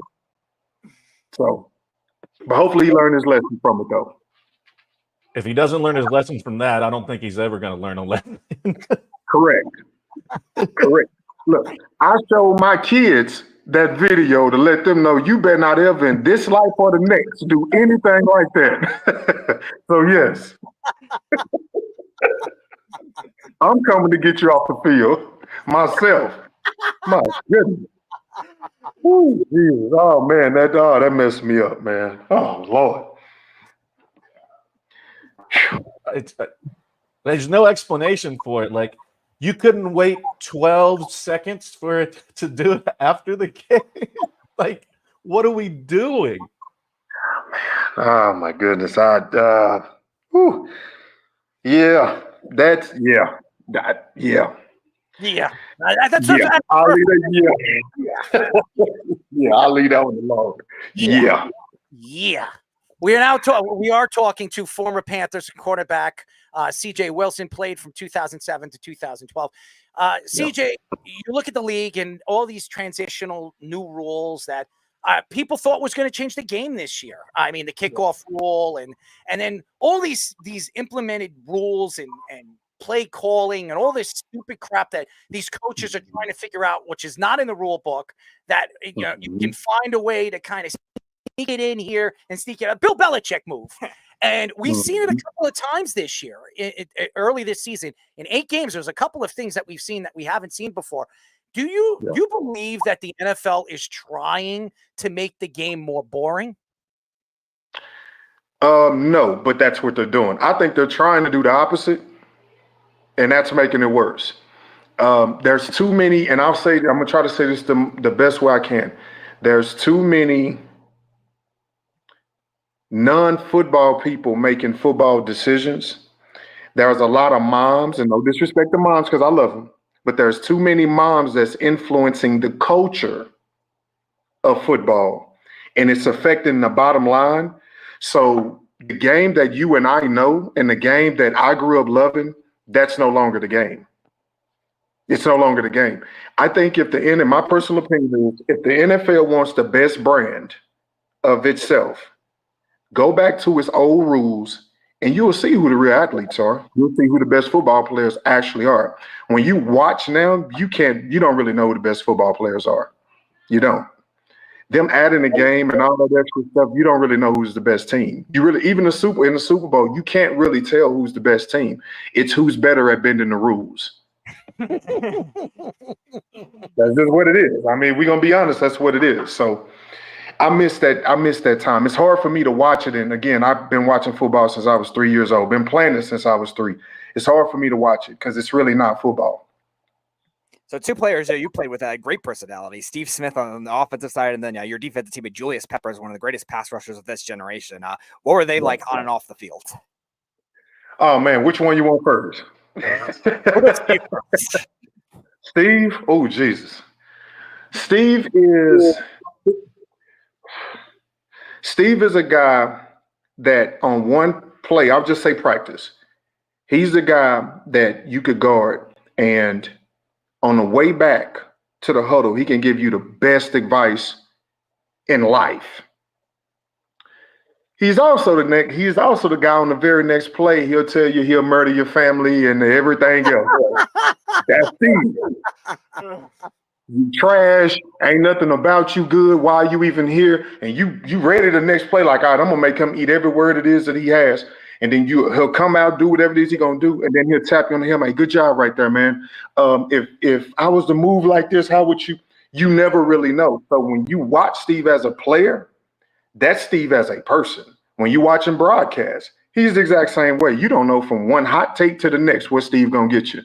That's really who he is. But I love the guy. He's a large reason why I spent 5 years in Carolina, having a five-year career there is because I got a chance to actually go up against him every day and show what I could do and what I couldn't do for 5 years. So I owe a lot of my career to actually going up against that guy, eating lunch with him, talking with him, his wife, his kids, stuff like that. But definitely bipolar. Don't make no mistake about it. Love him to death. I love him, but yeah. But Julius Pepper's a total opposite. I consider him my big brother. Pep is a guy that he's not going to say much, but he's the loudest guy in the room. If Pep was to ask me right now to go run through a wall to get a sugar cookie on the other side, y'all better pray for the wall because I'm going to go get that sugar cookie. He's just that type of dude, man. He's very laid back, quiet. When he spoke, everybody listened. I never heard a coach disagree with him, ever. And we battled together for years, man, and he just go do his job at a high level. He's that type of guy. Was he as big in person as he looked like on the field? Bigger. Oh. I think TV screen shrunk him. Everybody. Well, you usually say the TV makes you look bigger. The camera adds 10 pounds, except for Julius Peppers. The first time I saw him, I was like, that's 90? Because you don't call him by his name. Is that 90? And he'll just give you one of these. Like the Joker look. And you will start looking up at him like this, like there's no way this man is running with defensive backs. But like when we were running practice, he ran with us. He never ran with the linemen. He ran with receivers and linemen, so he's much bigger in person. And he could do some of the same type of dunks that you see in the dunk contest. Yeah. Could you imagine having to guard him when he played basketball in college? I tried to guard him one time when we was playing in the little rec league down at the YMCA down the street from Bank of America Stadium. Yeah, that didn't work too well. Yeah, I went on ahead and slid on over to the side. There's levels to this, brother. I wasn't on that level. No, sir. Oh, so you did like an Aaron Boone. There you go. There you go. It's levels, man. You got to understand the level. I heard Darrelle Revis was a pretty good basketball player and very athletic. He was dunking. There was a lot of ex-Jets that I've spoken to offline telling me how great of an athlete Darrelle Revis was. And I mean, you played against him. I mean, obviously not on the same field. Well, you on the same field as him, but you're a corner just like him. What stood out of all the corners that you played to Darrelle Revis from all the rest? Darrelle came in not being Darrelle. I put it like this: Darrelle came in understanding the assignment. That's the difference. We were drafted in the same draft class. Mel Kiper had us both in the top 5 as in the top 5 best cornerbacks coming out in that class. When I got a chance to meet him and see him and watch him work for the first time, he was always under control. Like his eyes was never on the receiver. His eyes was locked into the waistline. Because he actually learned the pattern of receivers and how fast they was going to come in out of their cuts by watching the waistline. That was much different than guys out there just trying to play. So he was always under control. The concept of Revis Island was really just about your waistline and understanding how you stepped, because that would determine everything else. So for me, it was so cool to be able to watch him come in, not the fastest guy. He wasn't no 4.3, 4.2 guy. The time that he ran, that they think they put for him like a 4.4 or something, that ain't what he ran. He was much slower than that. But he was an all-around athlete. You get him out on the court, he going to give you probably 25. Mm-hmm. I ain't going to say nothing to you about it, but he going to give you 25, and you going to know he gave you 25. And then out on the field, you might get 25 snaps where he ain't got his hand around your throat. I love it both ways. I love it both ways, man. You know, but I've heard so many stories, and a lot of these corners are the most athletic players on the field. I've heard this many. You mentioned Browner. He was very athletic. I've heard the way he played. He was a nasty player.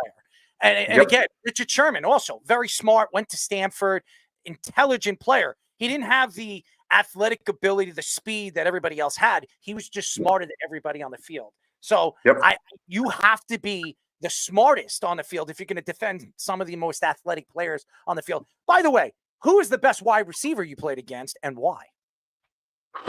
It'll always be Steve Smith because of my day-to-day with him. If you would ask like in a game, hands down, brother, Larry Fitzgerald. Sorry.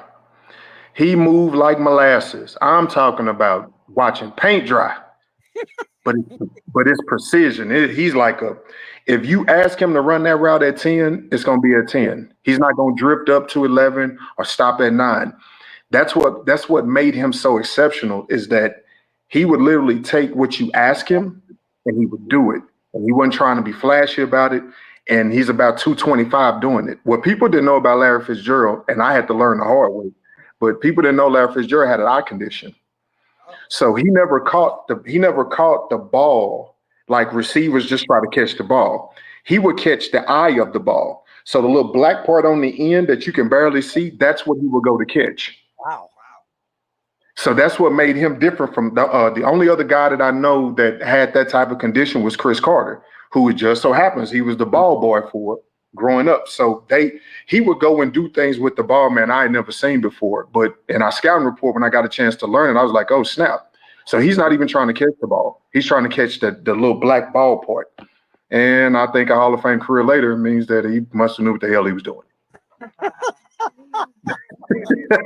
Let's go to a quarterback. Who's the toughest quarterback you face?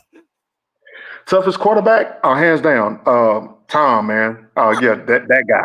Yeah, that guy right. Yes, Dr. Jekyll and Mr. Hyde. Yes, that's Steve.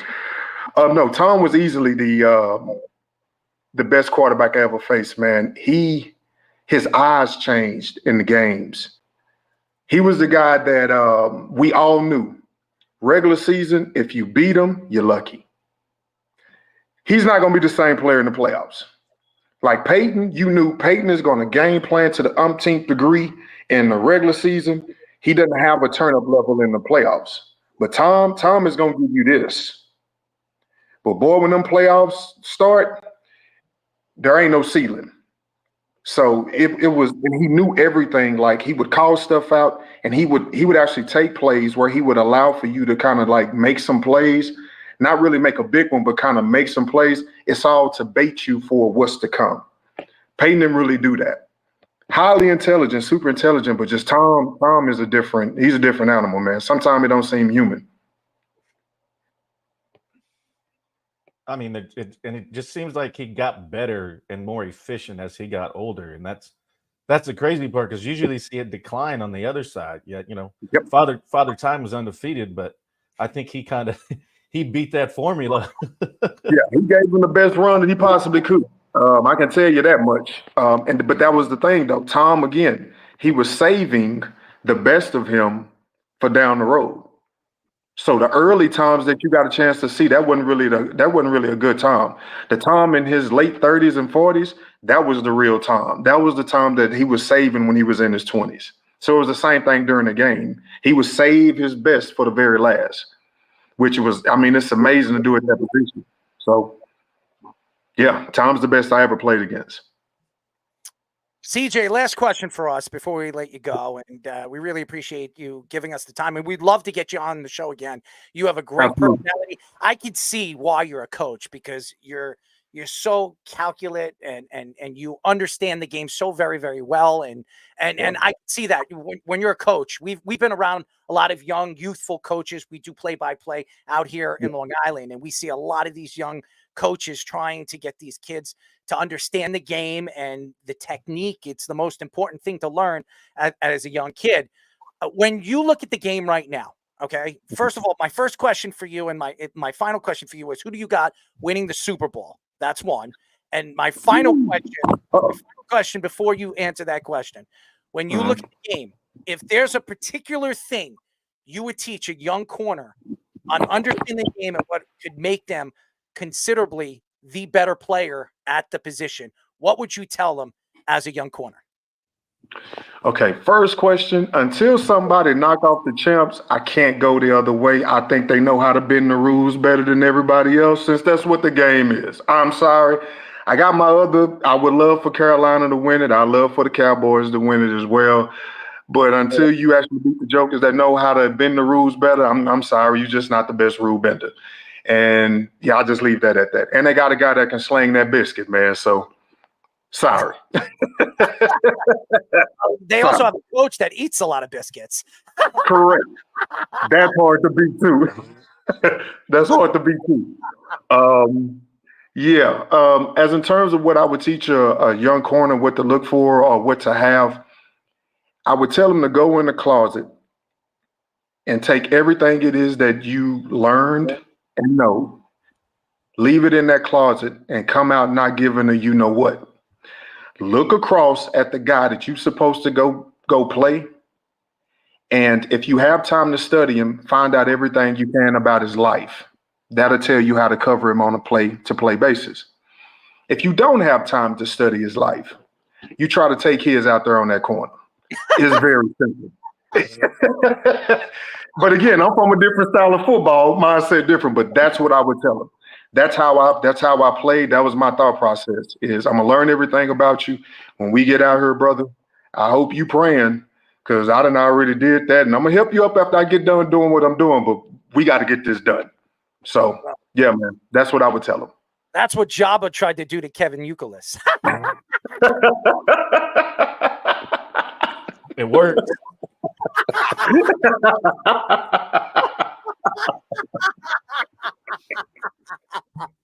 There's no doubt. Y'all boys are fun, man. Y'all are fun, man. I love it. Every time I watch Jabba Chamberlain played against Kevin Youkilis, I was like, this guy is going to kill him. I was like, the ball's going to hit this mother. Every time he was on the mound, Kevin Youkilis would go up there. It doesn't matter what team he was playing for. And when he was on the Yankees, I said, this isn't going to work. They're not going to see eye to eye. This is not going to work in the clubhouse. And then Jabba was telling me off air. Jabba was telling me off air. It was like every time you'd see him, he would talk about Tom Brady because Tom Brady was his brother-in-law. And he says, I don't give a crap about Tom Brady. Tom can't save you, baby. Tom can't save you, man. See, the difference between me and CJ, though, I wouldn't have helped his ass up.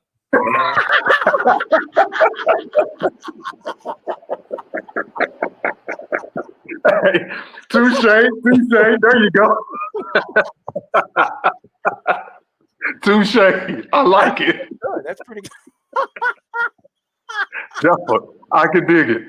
Man. You can dig it like a shovel, right? Yes, sir. Wow. Quickly, CJ, before we let you go, Yankees, Dodgers. Who do you want to win? It's over, man. I hate it. I really wanted the Yanks to win, but I think Judge has waited too late. Unless it's something miraculous happens, I think Judge has waited too late to show to lead the way that he should. But I think it's too late, man. This hole kind of big. They can do it, but the hole kind of big. So maybe next year, man, or unless they pull it out. If they pull it out, he's going to have to be the one to do something miraculous to get the ball rolling. Speaking of holes, Speedy, how deep do you need your hole? I don't know. You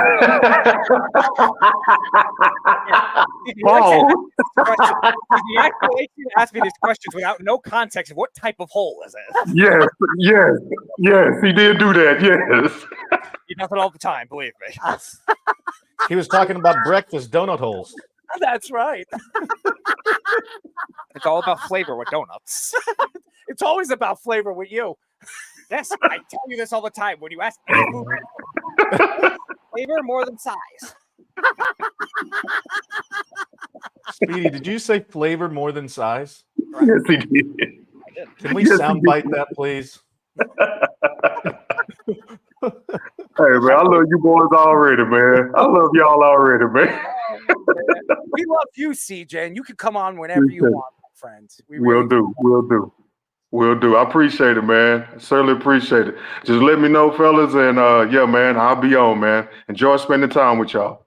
Thank you. We enjoy spending time with you, CJ Wilson. Ladies and gentlemen, fantastic coach, ex-former NFL player, and he's giving you some tips, ladies and gentlemen. All the cornerbacks out there, get in the closet and throw it out, baby. Throw it out. Speedy, are you in the closet? Did you come out of the closet? If I was in the closet, did you come out of the closet? I never went in the closet. I never went in the closet to begin with. It's hard to come out of a spot where you don't come in. Like if you were to come out of your car without going in it, that'd be pretty difficult to drive it. Well, that's a completely different closet that I'm talking about. No, I think it's just anything that's a room, anything that's an enclosed space, you have to go in it first to then come out. Oh, is that how it works? I think it's like basic elementary school It's level evolution. science. It's evolution, as everybody says, or Speedy says. Yeah, well, okay. Evolution could involve many other animals doing the same kind of thing too. If a dog were to go in their crate, they would have to go in it to come out. How about a dog going into your ass and licking it? How about that? Which involves going in, hypothetically. It's evolution. So yeah, I mean, the tongue can't lick it without. The tongue can't go out and lick it without going in. So you're saying so you have to go in something to come out of it, right? Yeah. Okay, just checking. Basic science here. Good job, Java. You get it. I don't think you get it. Basic science. Oh man, LeSean McCoy said on the facility that the Jets should not want Aaron Rodgers on their roster anymore. He added that the Jets organization has already had regrets about trading for Rodgers going back to last year. Rodgers said he found a fountain of youth with a new type of pepper water he's been trying to use. Colin Cowherd compared Rodgers to a crazy uncle who shows up at a Thanksgiving with a new business idea. Patriots defensive tackle Devon Gaccio, right, says that Rodgers has no mobility anymore. The Jets are still favored by 1.5 points versus the Texans on Thursday Night Football. The only reason why the Jets are favored against the Texans is because they don't have Collins and they don't have Diggs. That's the only reason why they're favored in this game. And it's not by much. 1.5 is not much when it comes to the spread. So for anybody that knows anything about the spread, that doesn't guarantee anything. Here's the thing. Aaron Rodgers has not had a good season. Aaron Rodgers going into this season was going to fail. And the reason why he was going to fail, because they didn't have any coaching. If you thought going to the season with Bambi as your head coach, running your organization, and he is a deer in the headlights. And I'm going to tell you this right now. There is no way in hell anybody, including yours truly after game number 2, thought that this team had a chance. He had absolutely no idea what he was doing against San Francisco. And San Francisco, with a backup running back, completely ran over that defense. For everybody that said that Ulbricht's defense has not been as good as Robert Saleh's, it's been the same defense. He's running the same defense as Robert Saleh. For all you Jet fans out there and all you analysts out there, the Mike Greenbergs of the world, okay? Yes, Mike Greenberg, who came out. Colin Cowherd, who came out and said, well, the Jets aren't running the same defense. They're running the same goddamn defense. It's a defense that has not worked on third downs. If you would have thought that this defense would have been better, as we have seen over the last 2 years, last year, this was the best red zone defense in football. This year, the worst red zone defense in football. There's a huge change and turnaround the way this team has really built in the second half of the season last year and going into this season. LeSean McCoy is absolutely right. Right now, I just don't believe that Aaron Rodgers on this roster is making them any better. It's making them worse. I think that they do need to clean house in the offseason. Aaron Rodgers is not the answer. I thought he was. I think a lot of Jet fans thought he was. But in the end, Aaron Rodgers has proven once again, Father Time eventually hits you. And I do believe that Aaron Rodgers can make a lot of throws. I still think he can make accurate throws. I still think he can play, but not on a team that doesn't have the right coaching, not on a team that, even though they have talent, their offensive line is old and they just have not produced enough offensively running their running game. And it's proven this year to be a big problem for this New York Jet team. Breece Hall is overrated. I've said it this year. I don't think Breece Hall is as good as everybody thinks he is. Breece Hall this year was supposed to be a top 3 running back. he's right now falling out of the top 15. He's not even a top 15 running back right now in the NFL. I just think a lot of these players that everybody thought was going to be good, Garrett Wilson, who is going to be a top 5 wide receiver this year, he's not even a top 12. You have guys like Davante Adams. At one point going into the season, I thought he was a top 5, top 6. Since he's been with the Jets, how many catches has he had? How many catches has Davante Adams had in 2 games? 6. 6 catches in 2 games. He's had 6 catches in multiple games this year when he was playing for a Las Vegas team that didn't even have a quarterback. Okay? This team needs to trade Davante Adams before the trade deadline. I think they need to start to get back what they gave up. You gave up a 3rd-round draft pick for Davante Adams. Go back into this trade deadline, trade Davante Adams, get back a 3rd-round draft pick, get something back for him. This team is done. The season is over for this team. There's no way they're coming back. And really, they're going to have to clean house. Joe Douglas needs to go. I think, obviously, Woody Johnson is not going to go anywhere. He's the owner of the team. Ulbrich needs to go. They have a young quarterback in Jordan Travis. I really do believe you keep Tyrod Taylor there. You have a veteran quarterback there for 1 more year. Let him start next year. And let Jordan Travis stay behind him, learn behind Tyrod Taylor. I think he's a better leader than Aaron Rodgers is.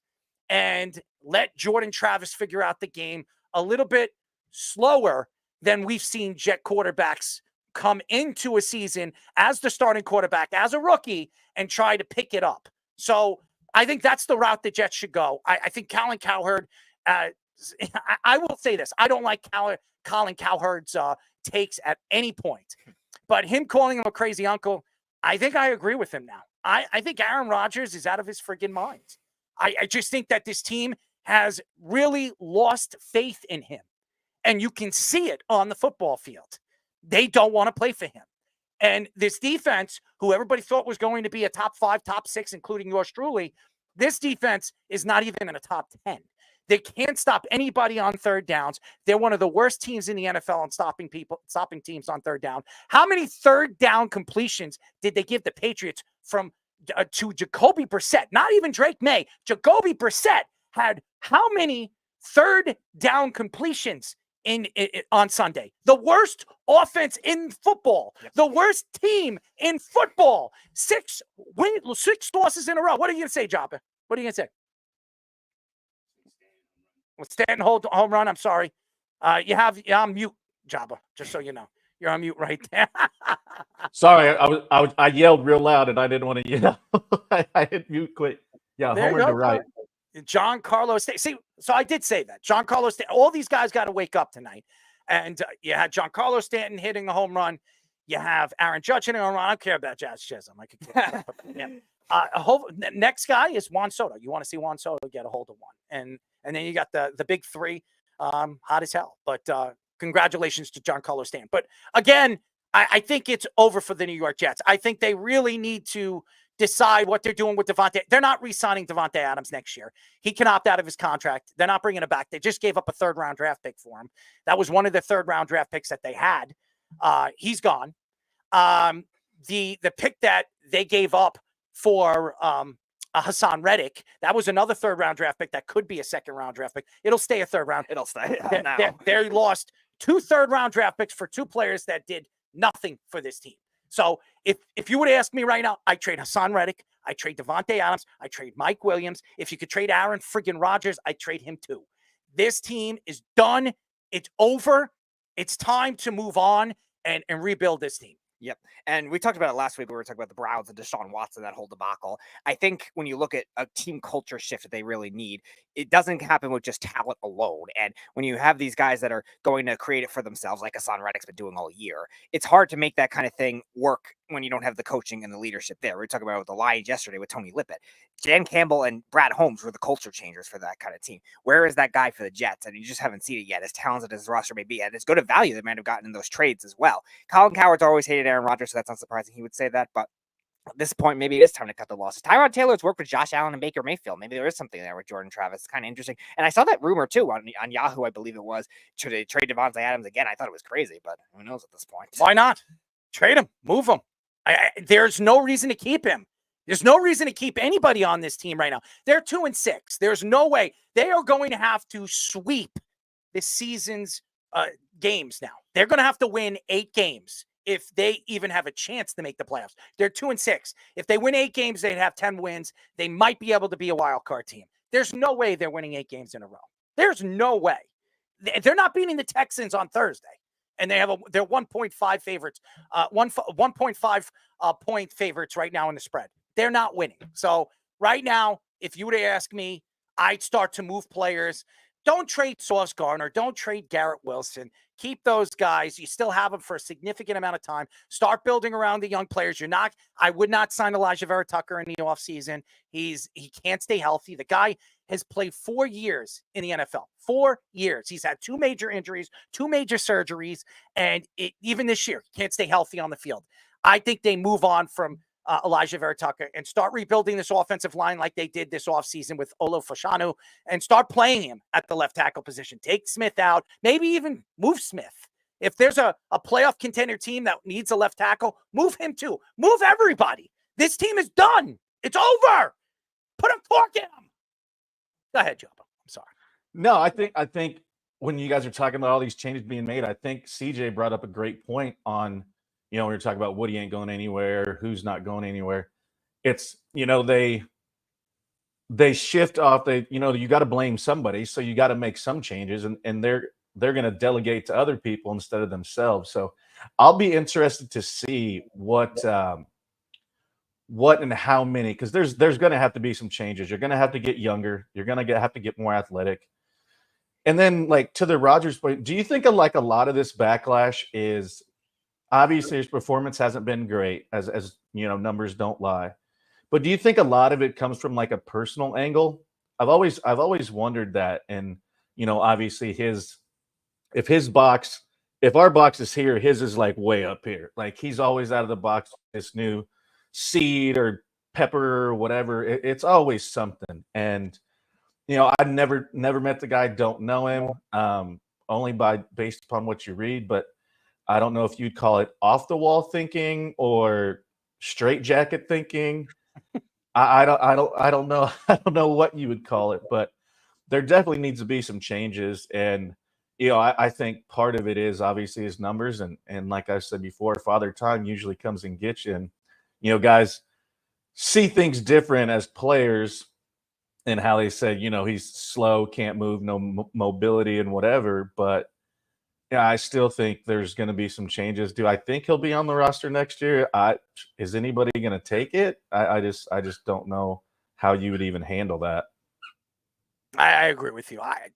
There could be a chance that Rodgers is back next year because Woody Johnson, he loves stars, and it's all about putting fans in the seats. And maybe he can con Woody for one more season with an offensive head coach. Moving forward, maybe a Cliff Kingsbury or one of those guys, a Ben Johnson coming in, or even somebody else where they can bring somebody in and maybe they can keep Aaron Rodgers for another season. But I think they need to move on from him. Trade Davante Adams if you could. You're not going to get a 3rd-round draft pick for him, but you'll get a 4th. You'll get something back for him. Trade him. San Francisco's a team that is looking for another good wide receiver. Trade him to San Francisco. Trade him somewhere or some team that is fighting for. How about the Minnesota Vikings?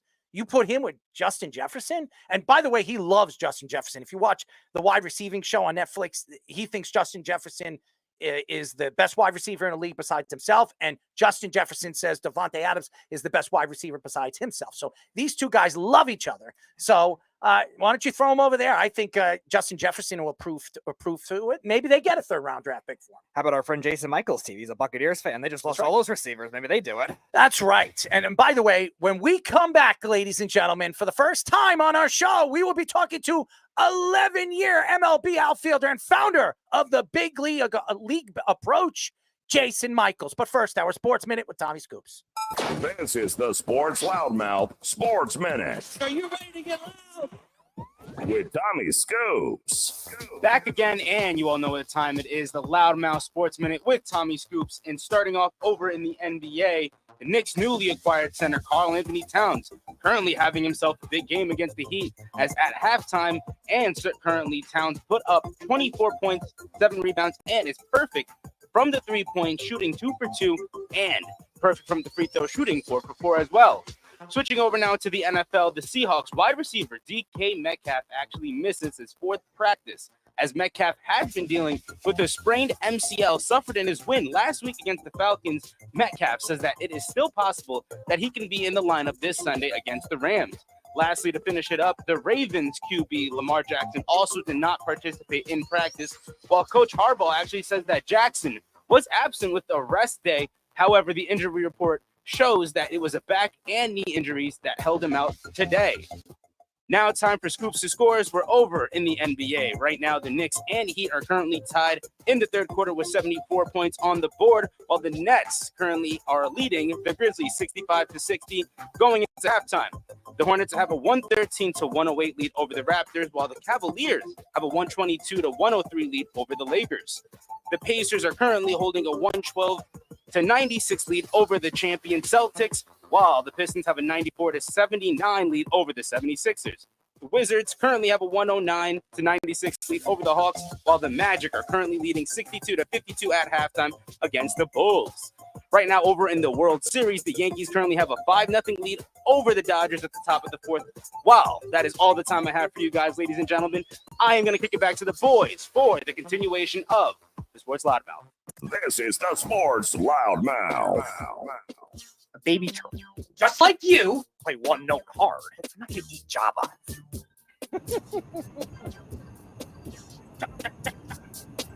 I'm not going to rap tonight. I don't want to scare anybody away. This is time, 631-672-1308. My name is Errol. That is Java. That is Speedy. Here we go. www. What? I'm not a rapper. www.worldwidesportsradio.com.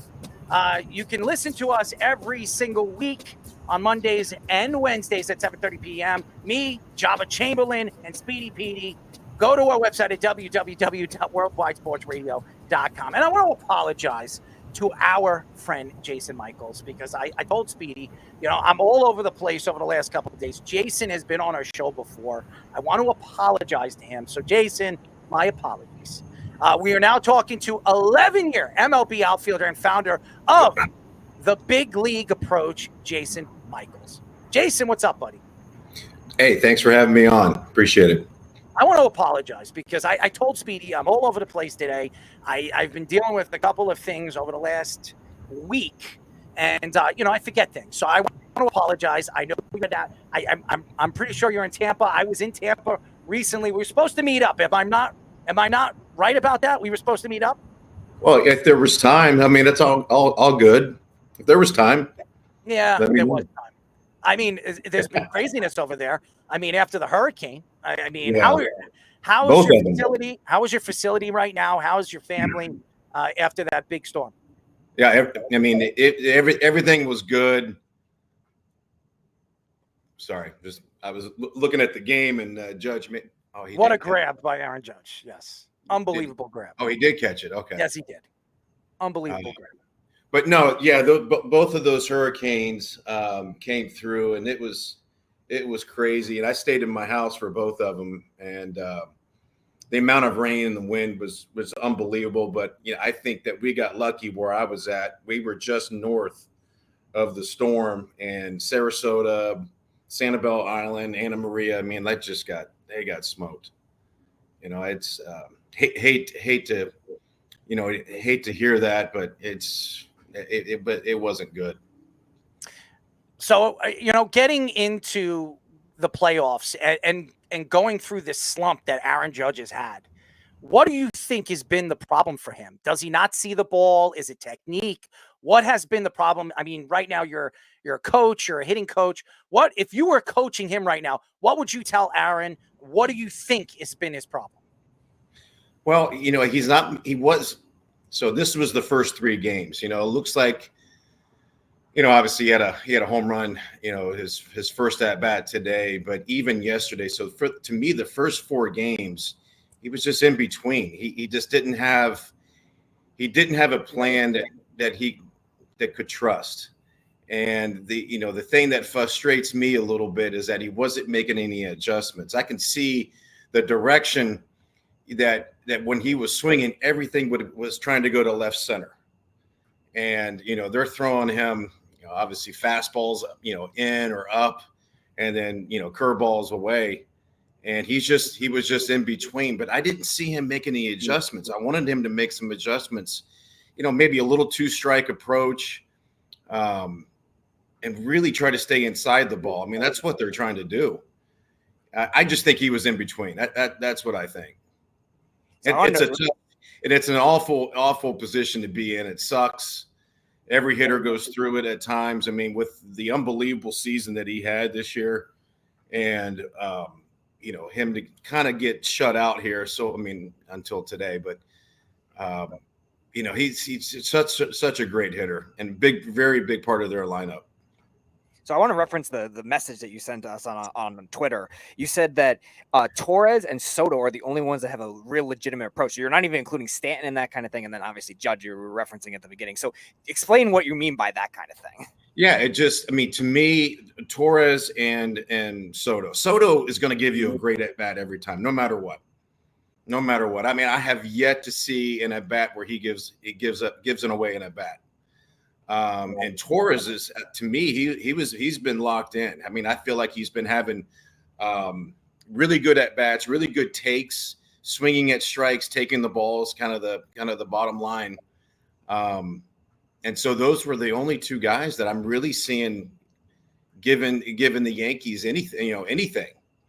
So and then last night they had 6 walks.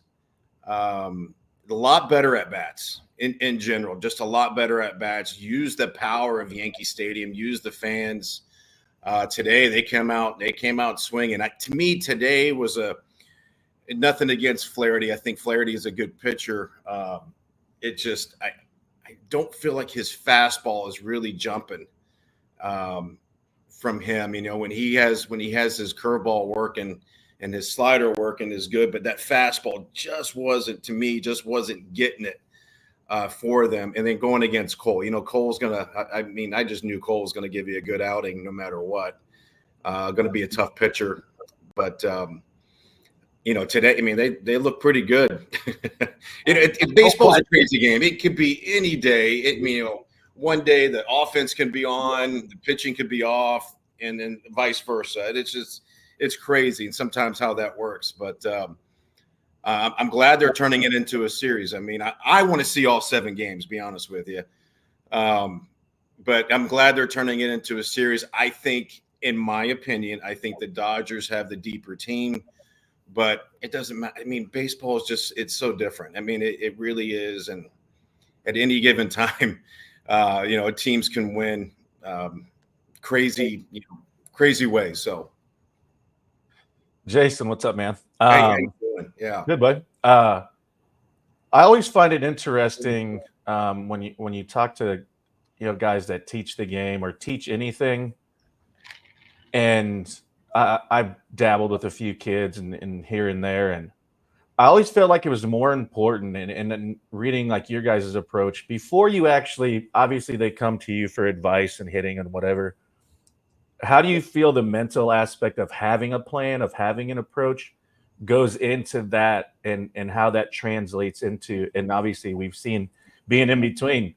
I mean, hell, as pitchers, we get in between. It's like, where's our slot at? We can't find, and it's just a helpless feeling because you're throwing cement mixers and you guys end up hitting them 700 feet.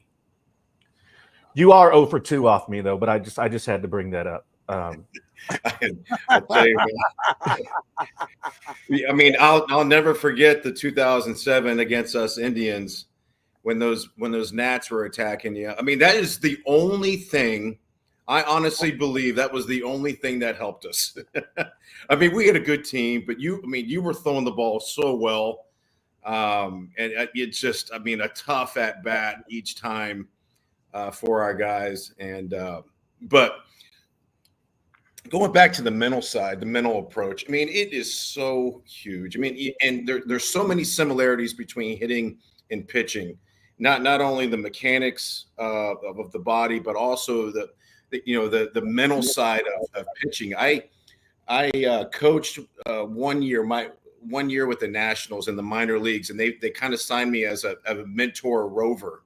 So I started off with the rookie ball team and then went to all the rest of the minor league teams. And I tell you, it was crazy. I had about half the pitchers with the Nationals organization came up and talked to me and to say, hey, what are these? What's a hitter looking for? What's a major league hitter looking for? And I was really impressed that those pitchers came up and talked to me. And I mean, in my opinion, don't give us credit. Don't give a hitter credit ever. And it's vice versa. Never give a pitcher credit. And it's such a confidence game and riding that confidence wave, but having a good plan, but keeping it simple. I think guys, hitters, probably pitchers as well too, but as far as in hitters, we make it so freaking complicated. It's hard to hit, and it's hard to hit. And we're human. We make it complicated. We got to keep it simple. As everybody knows, we are talking to the founder of the Big League Approach, Jason Michaels. Jason, we've watched the Yankees in this series, and a lot of these guys just can't find the ball. It's been a big problem for them. Going into this series, Giancarlo Stanton was a hot hitter, American League ALCS MVP. Gleyber Torres was hitting the ball. Juan Soto, you saw him shaking his head until he hit that big home run, 3-run home run in the 10th inning that knocked out the Cleveland Indians. Now, all of a sudden, they go into a series. They had a lead. They brought in Nestor Cortez.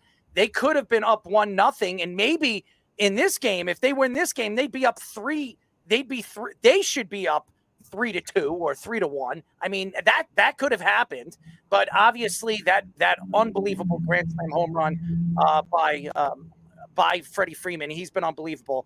Why do you think that this Yankee team, and this is not a good pitching staff, okay? We all know this. Walker Buehler has been a shell of himself ever since his injury. A lot of these guys, besides Yamamoto, they really don't have dominant pitching.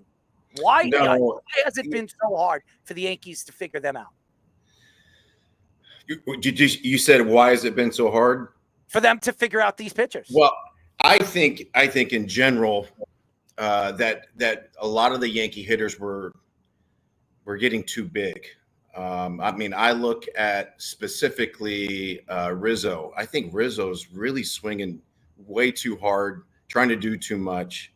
It's easy to do that in a big moment. You know what I'm saying? Like when you're in the playoffs, it doesn't matter. It's just, especially probably the World Series. I mean, you're trying to do too much. And that there's such a fine line. I talked to a lot of my older hitters. I'm like, guys, you can never swing 100%. You just can't do it. I mean, you're just giving a gift to the pitcher. If you do that, you're losing your bat barrel, and you're going to be longer to the ball. So it's going to, you got no shot. But in general, I see a lot of these guys taking too big of swings. I'm a little more old school. I like some of the small ball stuff, kind of how I came up. I came up when the pitchers hit. To me, I think that's normal baseball. I think that's the way baseball should be. And then you start to be a manager, and you got to figure out, when to hit, when to pinch hit, when to, double switch, all that stuff. But in general, I just think that the Yankee hitters were just getting too big. So comparing the bullpens, I know you obviously played for Cleveland. We talked about how good their bullpen was the last time you were on the show. And then the Dodgers, with the depth that their bullpen has shown this series, what do you think have been the difference with the approach with both of them in the last two series against the Yankees? I mean, oh, shit. I think I thought Judge just hit another one. Nope. Pop out. But that was a good swing on a 1-0 pitch. That's exactly. That was a good swing. I mean, that's maybe he's starting to see the ball. I mean, Jabba thought that he was getting some good swings at the end of the game and throughout game number 4. Maybe he's I agree with that. Yeah. To me, you see him working a little bit and trying to make a little bit of an adjustment, but he looks like he's seeing the ball pretty well. That's pretty scary for for the Dodgers.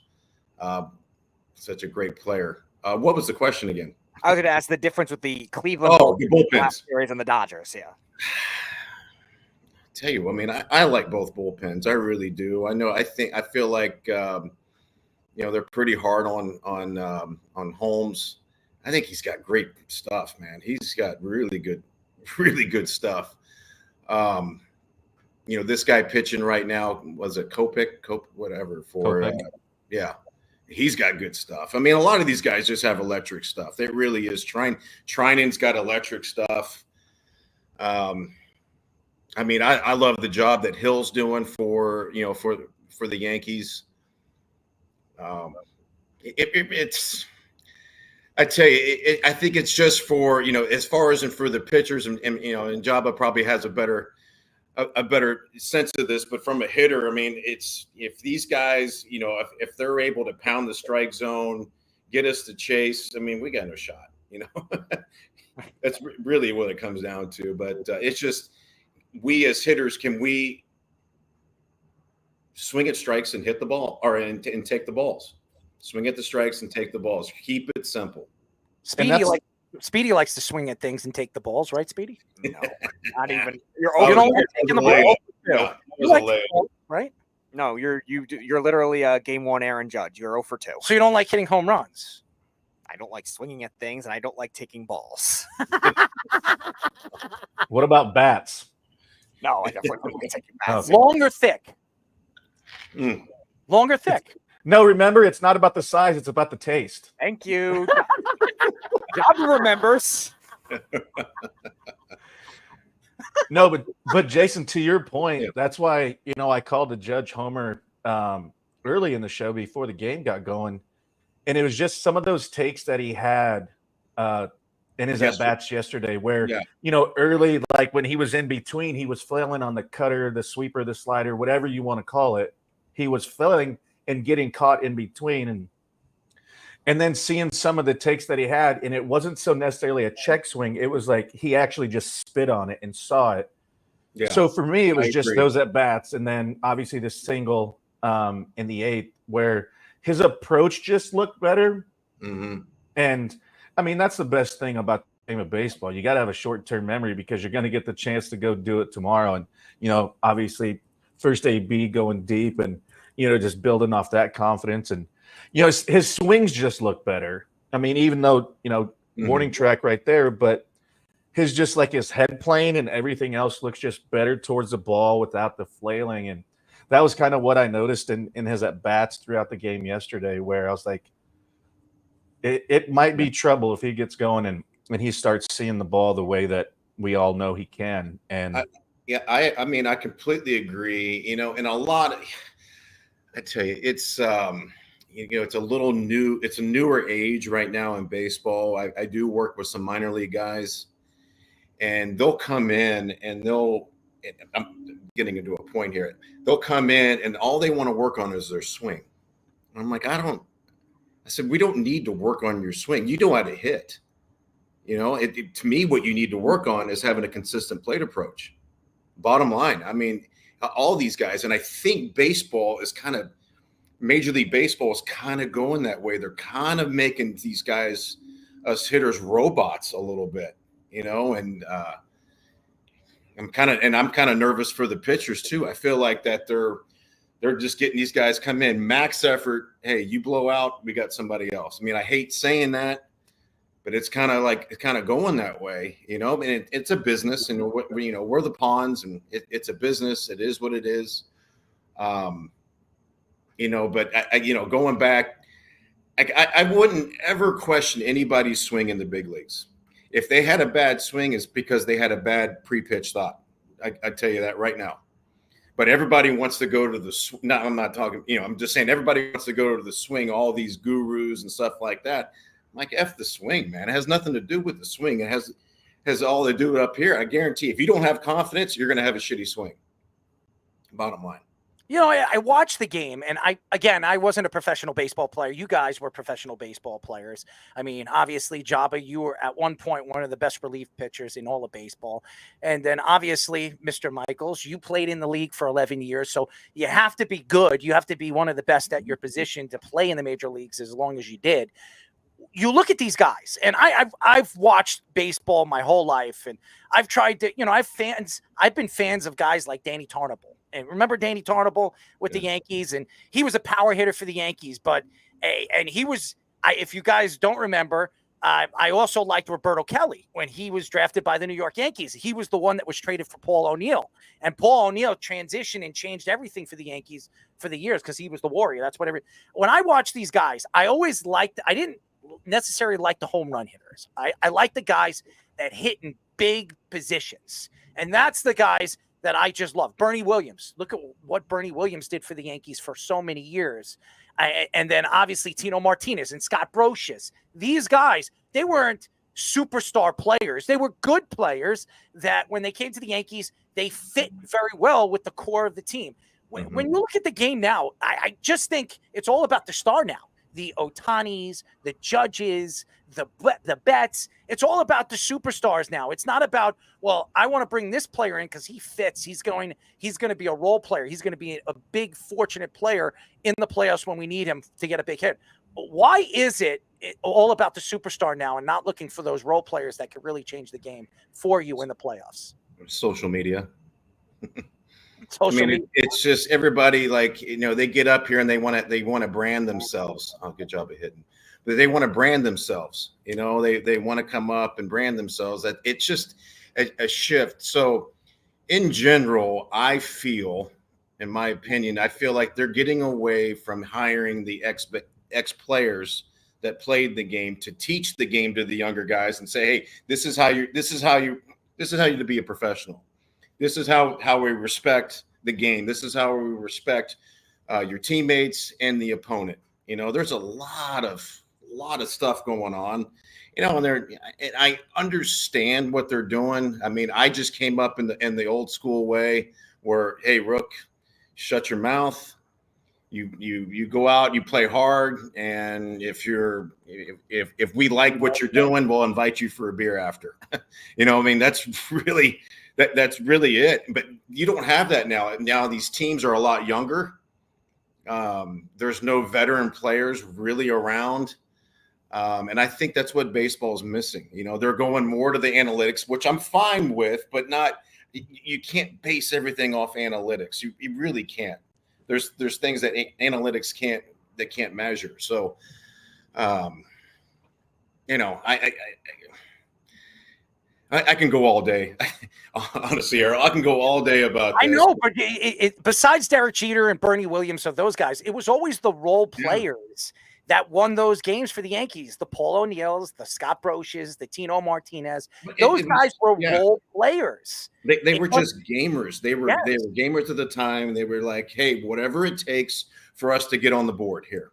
Yeah. Whatever, pitching wise. I mean, I hear some stories that I can't repeat, but just some really, really cool stories because I came up with the Phillies. So a lot back with, the old school Phillies, a lot of the 80s, the 80 team that won the World Series. He missed that. He missed that. Aaron, he missed the pop-up fly. He lost it. I don't know. Man, that was a bad play by Aaron. He made a great catch and then he just fumbled the ball in the outfield. He almost overjumped that one. He caught it right in the palm on Freddie's. Mm-hmm. I think he took his eye off of it. You see, he took his eye off of it. Technically, that's the hardest play for any outfielder is the line drive right at you. Okay, and that one wasn't really hit too hard, but he had a good beat on it. He took his eyes off of it. That's the one when it knuckles at you. That too. Oh, that is not a good feeling. That is, man. I don't know. Have you ever, Job? Have you ever caught one in BP where it's knuckled? Yeah, I always played right field, and that was part of my conditioning. So I loved it. I would chase down balls all the time, but there has been a couple where I could see it off the bat, and I'm like, I'm just going to go ahead and get out the way because I'm not going to make myself look like an idiot. Yeah. Well, it's like I mean, facing Wakefield when his knuckleball was on, it was. I mean, the catch. When I was in Cleveland in 2006, we had when Boston came in, we faced Wakefield, and Bard was catching, Josh Bard. And poor guy, man, he was. I mean, Wakefield's ball was just moving all over the place. He must have had 8 or 9 pass pass balls. I don't even think they're going to be considered wild pitches. I think it was just pass balls where the ball was moving so much, And I remember going up to bat, going, "Hey, man, I feel for you, bud." My bad. I mean, because it's hard to hit it. The knuckle thing. I mean, it was pretty when it was on. It's nasty. Yeah, nasty. Yeah, and Tim Wakefield, may he rest in peace. I mean, Yes. the knuckleball there's not many of those guys anymore. Actually, No. I don't even think there's a knuckleball pitcher right now in the majors. There's one, Jabba. Guess where he played school at? Don't tell me Nebraska. Yeah, it has to be. That's a theme on our show. If there's anything that comes up, I have to say, where are they from? That's And right. we usually know the answer, but That was a terrible play by Volpe. Oh my God, bases loaded. No Jabba, who is Yes. the player? Who is it? Michael Waldron for the Padres. Okay. Oh, He'll throw 95 and then throw a knuckleball. But no, I mean, to me, it was good. Like for a team to after you face a knuckleball and then you come in and get a flame guy coming in, a guy with an arm it's a tough adjustment. It really is.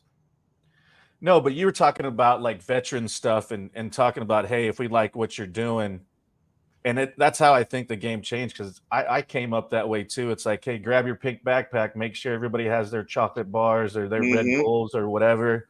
Oh, you got to bring donuts on Saturday, and you didn't question a damn thing. Like, you didn't do any of that, and it's changed, and I saw it towards the end of my career. Where now these kids were like, I'm not doing rookie hazing. It's like, we're not hazing. You're asking you to take a backpack. It's not like we're telling you to eat grapes out of somebody's butthole. Like, we're not doing the way it used to be. And then you couldn't do rookie dress up anymore. You couldn't do any of that. And God forbid you're a rookie and we're in the hotel bar. You might get beat up. Like, this is legitimate. Exactly. Like, it's an unwritten rule until you get like 3 to 5 years that you can even go down there, because that's all the older guys solace and the coaches usually. But when a veteran said, hey, we're going up down, which up down means you drop your travel bag off and you meet back down in the lobby, you don't ask questions. All right, where are we going? That's right.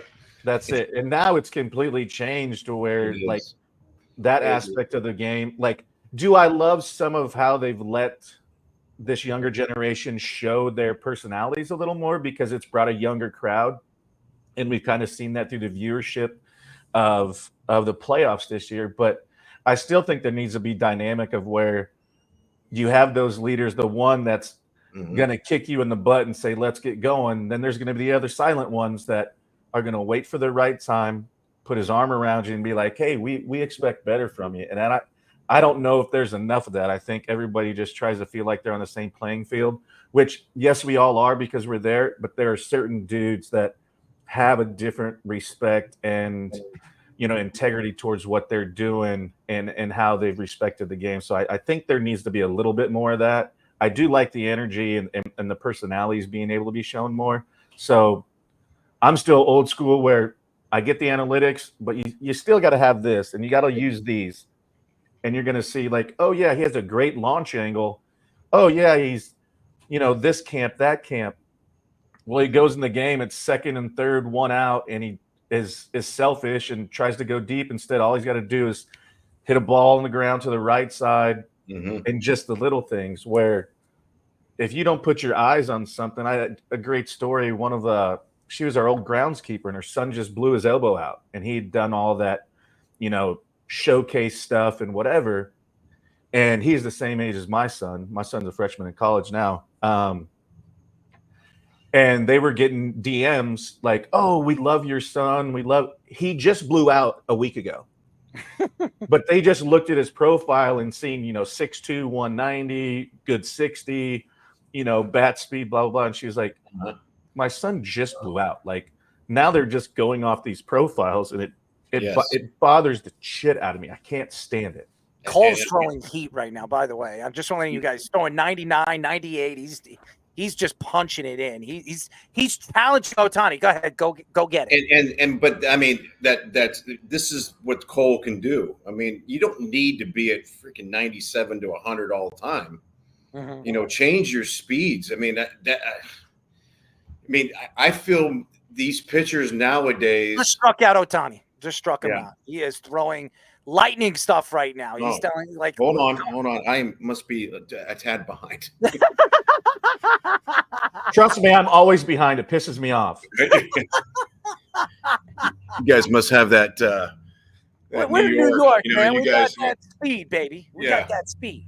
But Speedy knows all about I speed, right? feel today's pitchers. I feel today's pitchers are more throwers than they are pitchers.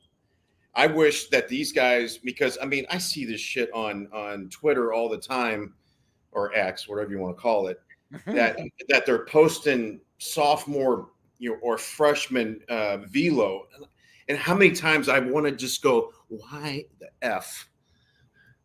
Who gives a fuck? I don't care. What the hell is Cole doing there? What is he doing? Hey, can you speed mine up for me? Because for some reason, How do you not run to first base? That's like rule number one when it comes to pitching. How do you do that? It was a ground ball. Mookie Betts hits it to Yeah. first base, and he So- doesn't run to first. He Jason, just- how far behind are you? let's see. This is about to be the second pitch to Betts. I have no idea. I have no idea what Yeah, Cole I'm right there with you. I have no idea what Cole was just doing. It's All right. just Okay. very stupid play. Oh, you're Very- right. Cole did. Oh, I just can't saw believe it. he just did that. I can't believe he just stopped. How do you stop? I think he Go to thought it was first going to be a base. foul ball or something. Maybe. I mean, And now you got Freeman to contend with. I mean, come on.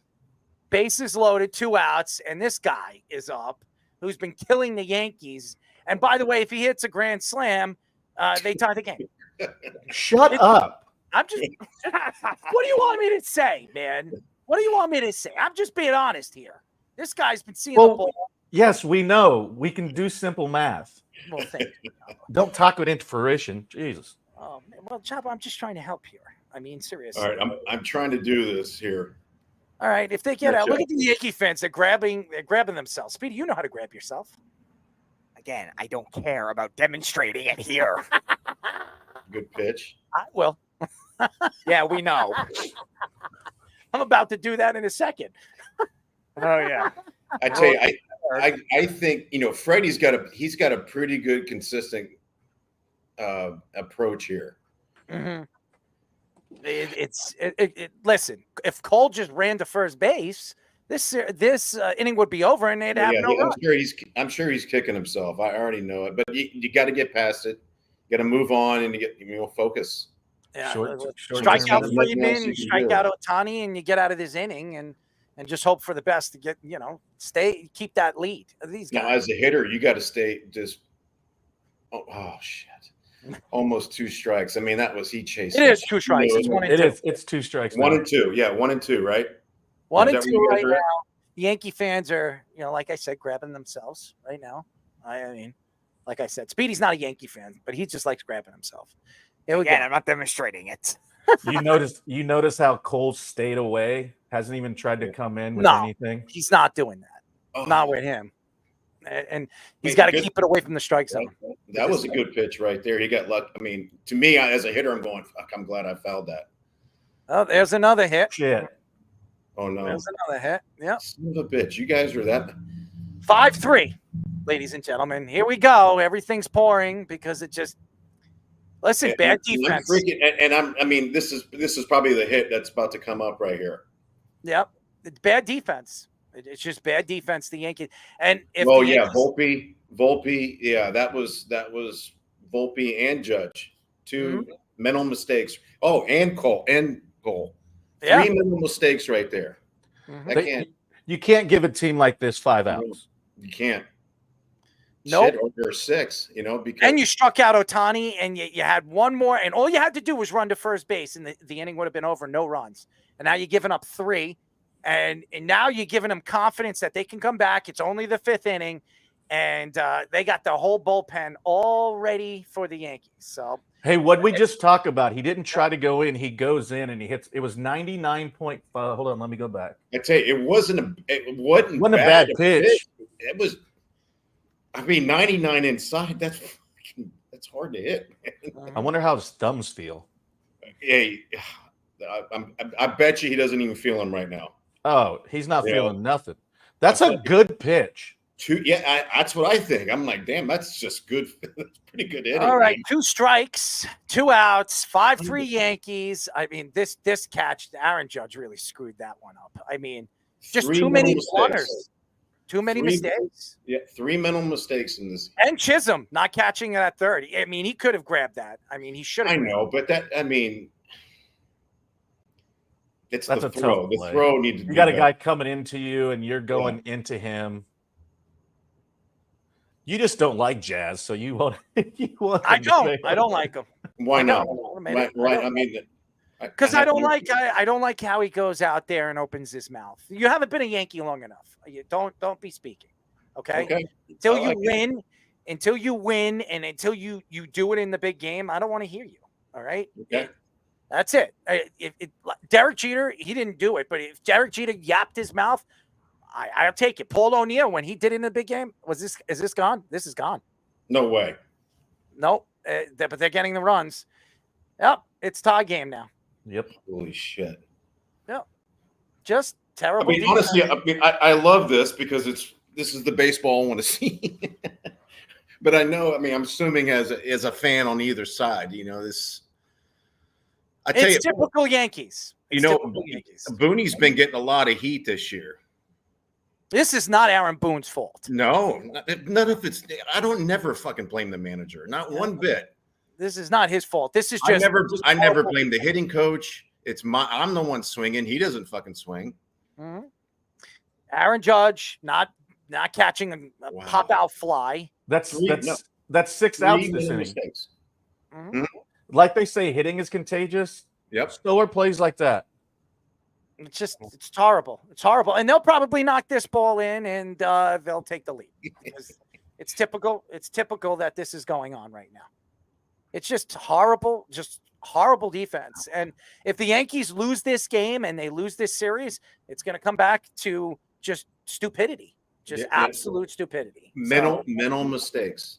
Mm-hmm. This is I don't know if I've ever heard or seen of 3 mental mistakes in a major league game. Or in an inning. Sorry. By the way, it was back to back to back. I don't know, man. This just took the air out of the sails right now. I don't even want to check my Twitter. There's no reason to. I mean, Garrett Cole's probably going to be beating things up in that dugout when this inning's over. Over under 382 notifications, Jabba. How many? 382. God bless. There you go, Jabba. You're a social media whore. Hey, I'll do what I can.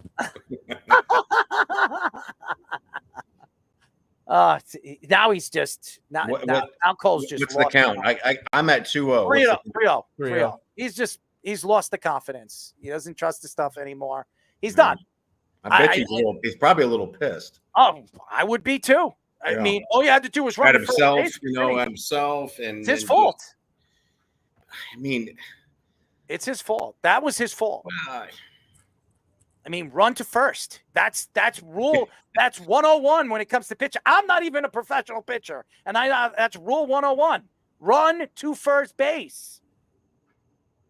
So, if the Yankees lose this game, he's got every reason to be blamed for it. So, hey, how are you guys? Because they're in New York. How are you guys with Boone?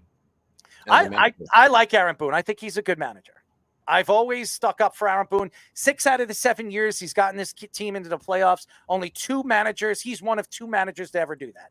So, I mean, you can't hate him. And he walked them. So, I mean, you're going to get right up.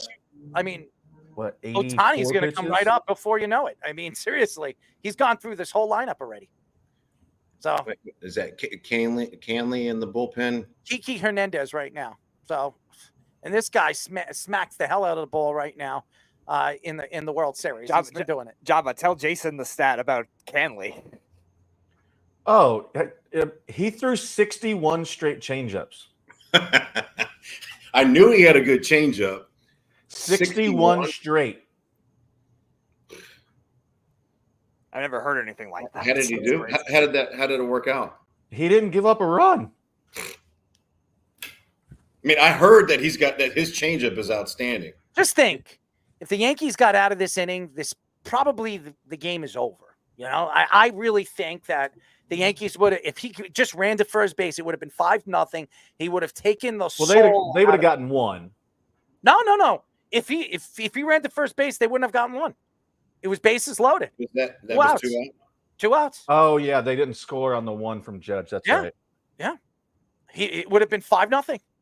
But because he didn't run to first base, it's 5-5, and he's in trouble right now, and they can take the lead.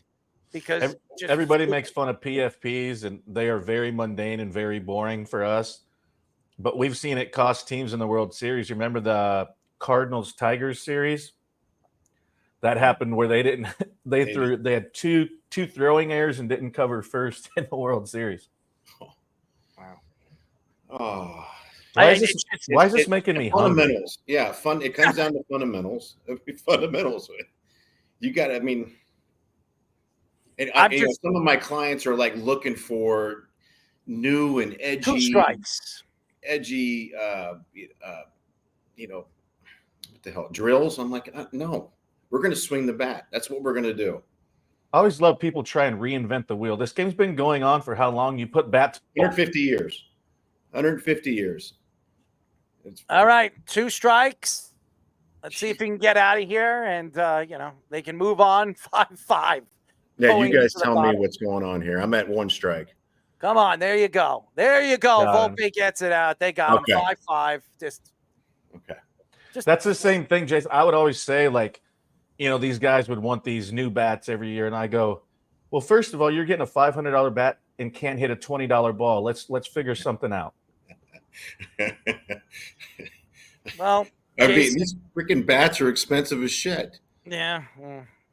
And it's I got to get a new one because it has to be the bat. Drew just got the new Venom or whatever it is. I'm like, I had to start like being a kid again, like looking these things up because I'm like, okay, give me Maple Ash. Like I don't think about it.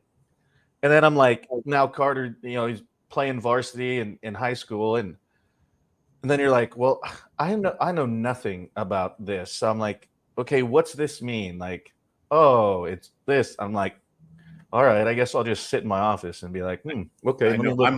I'm learning all this stuff too. It's just like, wow, it's not the bat. It's the user. It's the user, exactly. Well, I will before we let you go, Jason. Yeah. Because I wanted to keep you on until the inning was over, but boy, that was the longest inning I had to watch. But I mean, that was a tough one. I mean, that was a tough one.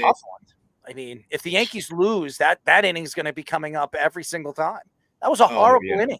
That was a horrible inning, and that was yes, Aaron Judge couldn't catch a fly ball, and Volpe couldn't get an easy ground out. There's no question. But Garrett Cole, bases loaded, struck out Ohtani, one of the best hitters in baseball. And all you had to do on an easy ground ball was run to first, and you stopped before you got to first. But he pointed. What was he pointing at? I have no idea. Maybe he was pointing at somebody in the stands. I don't know.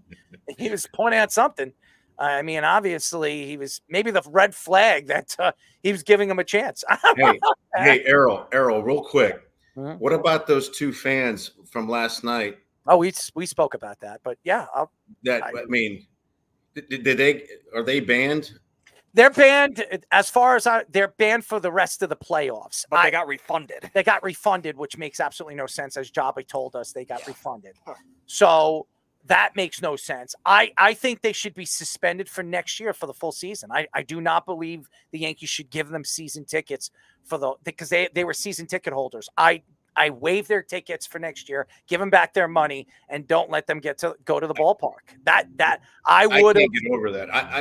I'm so surprised that I would have been freaking hot like because it looks like they were holding on to him. You know, they wanted to get the ball. Look at them. They're grabbing at his arm. Well, he went and caught it in the stands, and then they forcibly grab it back. And when he grabs his other hand, I was like, okay, if you're trying to reach for it, you're still being kind of a douche. But then his buddy grabs his hand, like you could have hurt him. You could have, yeah. And we kind of touched on it earlier too. And Errol was just like, you ruined the integrity of like something like that causes Mookie to not be able to play. Like that's the integrity of what this series is and what the real fans and the baseball people want to see. Like we want to see the best of the best play at these levels. And yeah, that part bothered me. I was like, and then kind of some of his comments afterwards, I was just like, get off yourself, dude. He's like, oh, we've talked about this forever. If it comes in our territory, we're going to play D. And I'm just like, I don't get it. I don't know if this is fine. I don't know if it is. Yeah, that explains everything about the Yankees right now. Everything is burning. The city, everything is burning right now. But and the crazy part, it goes down. Mookie's goes down as a hit because he beat the play out. I mean, it's a mental error, but technically they only have two. I didn't even think about that. You're right. That is a knock and an RBI. Yep. Oh man. Anyways, Jason, we really appreciate the time that you gave us, and it was great watching the fifth inning with you, and really getting sick after. Yeah. So, thank you. Awesome. I mean, thanks for having me on, guys. I appreciate it. Anything that I'm going to remember this interview with is sitting here for the fifth inning and watching this debacle of a team fall apart. So thank you. Let's give him a pitter patter, ladies and gentlemen. We love you, Jason. We'll definitely have you on very, very soon. Thank you for joining us, my friend. You got it, guys. Thank you. Thanks, Thanks sir. for having me on. Appreciate it. Jason Michaels, ladies and gentlemen, the founder of the Big League Approach. He's fantastic. Gave us a long time, and we got to watch that debacle of an inning. Okay, My stomach hurts. Stomach hurts, dude. I've been farting this whole friggin' inning. Okay, I mean, I was just letting it go. I was beefing, man. But don't worry, in the studio we have the window open, so nobody can smell. Speedy, does my fart smell? You see, Speedy. I farted in Speedy's face many, many times, and he doesn't care. You know why? Speedy? They don't smell. They don't smell. There you go. Did you get pink eye? Not that I know of, but who knows? Did you have to clean your glasses off because there was some film on them? No. I'm not cleaning my glasses over just air that would smell bad for a regular person, but not for Errol, who's a freak of nature. The Wayne County Police issued a warrant to Lions wide receiver Jameson Williams for a concealed weapons charge. The Detroit police pulled Williams over October 8th and found a concealed weapon in his car. The police reported a report found two weapons, one in the trunk and one in the passenger seat where Williams was riding with his brother driving the car. Williams has already been suspended for PEDs and a violation, and was suspended for last season for sports betting violations. Dan Campbell says he doesn't believe these issues will hurt Williams' career and says he is somebody that learns from his mistakes. Williams has played in just 24 games since being drafted by the Lions in 2022. Well, let's be honest here. Dan Campbell is a player's coach. Dan Campbell loves his players. He works out with his players. He runs sprints with his players. He exercises with his players. I don't think he hangs out in a car with a gun with his players, but I just think Jameson Williams has done a lot of stupid things. He's a young player. He's made some stupid mistakes. We've seen a lot of young superstars come into the league and make stupid mistakes, which cost them their career. Johnny Manziel being one of them. Johnny Manziel was addicted to cocaine. He was addicted to partying. He was addicted to beating up women when he got messed up and drinking, which caused him to have his own problems off the field, including his bipolar disorder. That's just one player. We can go on and on and on. Young players that have come into the league that were supposedly supposed to be superstars and really never developed the way they should have because of the stupid mistakes that they have made. Now, I do believe Jameson Williams if he plays and he plays at the top level in the playoffs, this will all be considered pushed under the rug. If this team wins the Super Bowl and Jameson Williams is a part of that Super Bowl championship, nobody's going to talk about the gun charges. Nobody's going to talk about the PED violations or the betting violations. Nobody's going to care because they won a Super Bowl. Here's the problem. Detroit is not a very good place for a young player to develop. And the reason why is it's one of the worst places. And you know this, Jabba. Detroit is not a good place to raise a young man. It's just not. It's not a good place. There's a lot of gangs over there. It's just not a good place. So this organization needs to keep these young players inlet. Make sure that you have somebody watching them, have a bodyguard. You can't let these guys go and do stupid things. And as much as I like Campbell as a head coach, I think he's a great head coach. Dan Campbell is all the success that we have seen for this Lions team has a lot to do with the coaching and has a lot to do with this coaching staff and Dan Campbell. The only thing that I could say about Dan Campbell is being too much of a player's coach gets you into these mishaps, which could eventually get you fired. You need to learn how to control your players. This is a player that you know has had problems over the last 3 years, not just with the PEDs and the betting violations, but now gun charges. Obviously, you know that you need to figure out how to keep this guy controlled. And I just don't think that they necessarily understand how to control this kid. And he played in Alabama. Alabama is also a city where there's you can carry around a gun. It's actually it's legalized over there. You can actually carry around a gun without a license. I mean, it's just not. It's not good when you see an NFL player get into all these problems early in their career. I do believe this will be brushed under the rug. I do believe Dan Campbell will do everything he can to protect his players. And I do believe that Jameson Williams will still have a chance to play in the playoffs and make a run for the Super Bowl. And if he does, even if he gets suspended for 5, 6, 7 games next year, because it won't be this year, it'll be next year, it won't matter, because if they win a Super Bowl and he's the reason why, or one of the reasons why, nobody's going to care. Yep.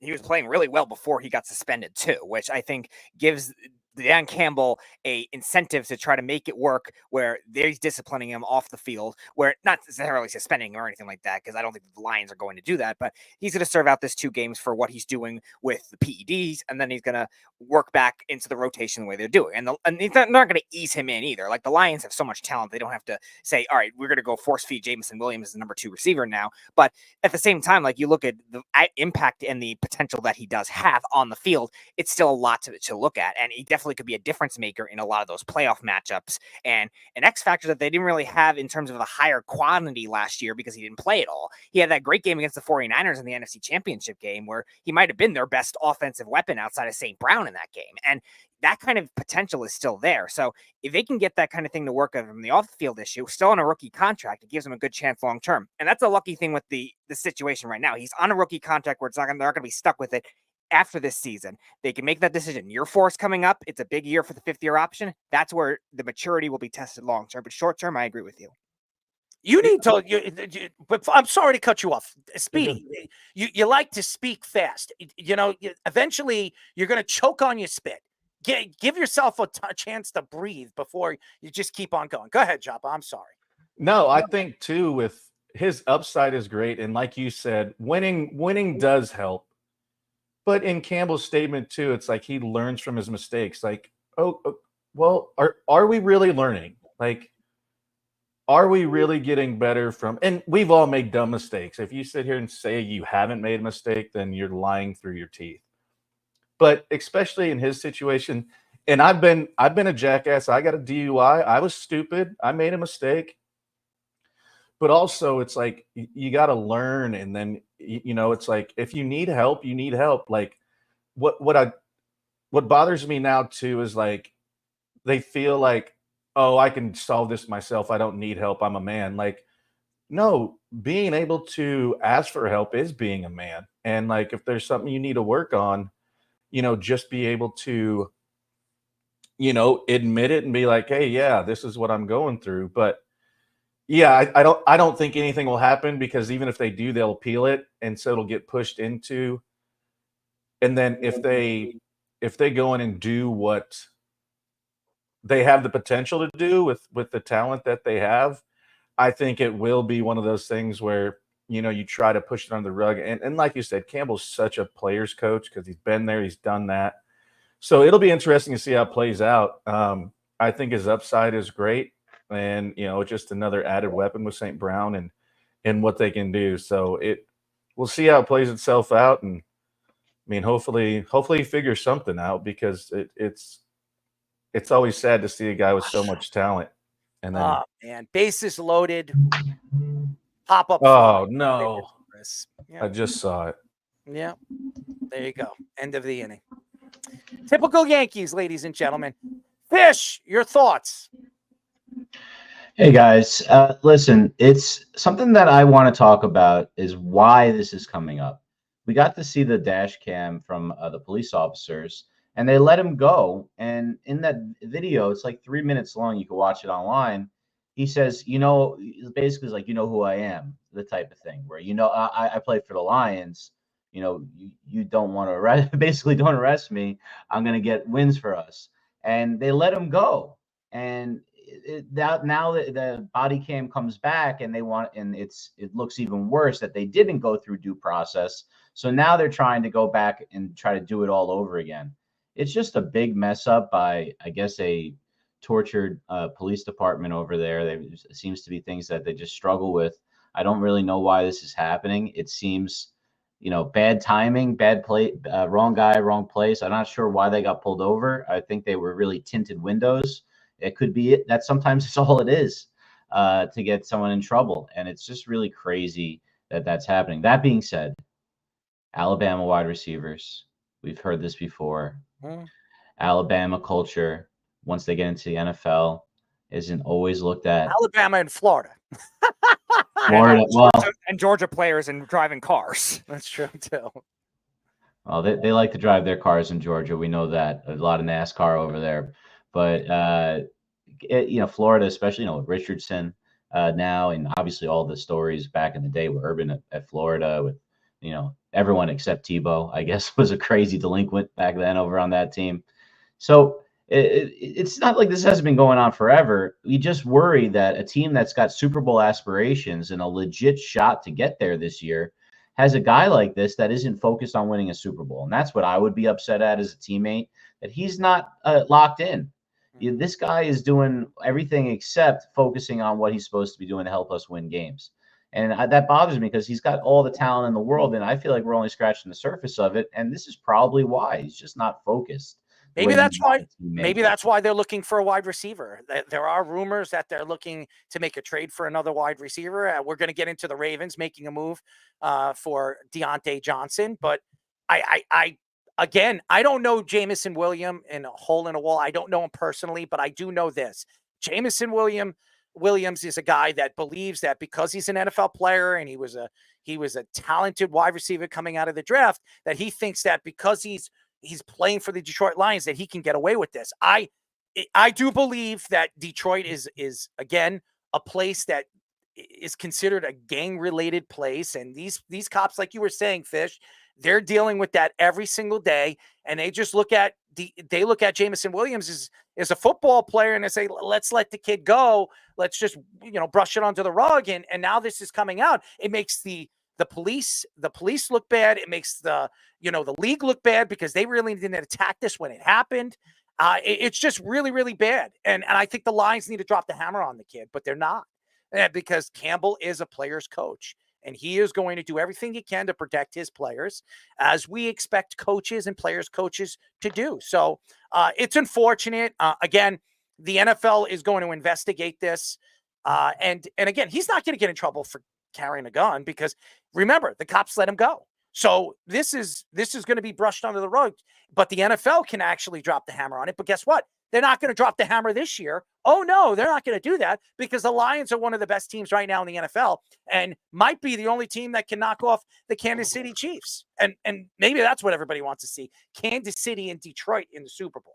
So I don't know.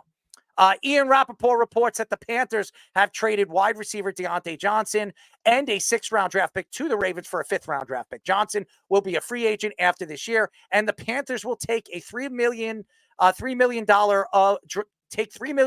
Johnson's remaining salary, while the Ravens only have to pay $625,000. Reports say that the Texans and the Chiefs were also interested in trading for Diontae Johnson. Colin Cowherd said that the Ravens got a better receiver than the Chiefs got in DeAndre Hopkins, and the Bills got with Amari Cooper. NFL Network's James Palmer said that the Ravens are expected to make one more significant move at the trade deadline. Johnson has 30 catches for 357 yards and 3 touchdowns in 7 games.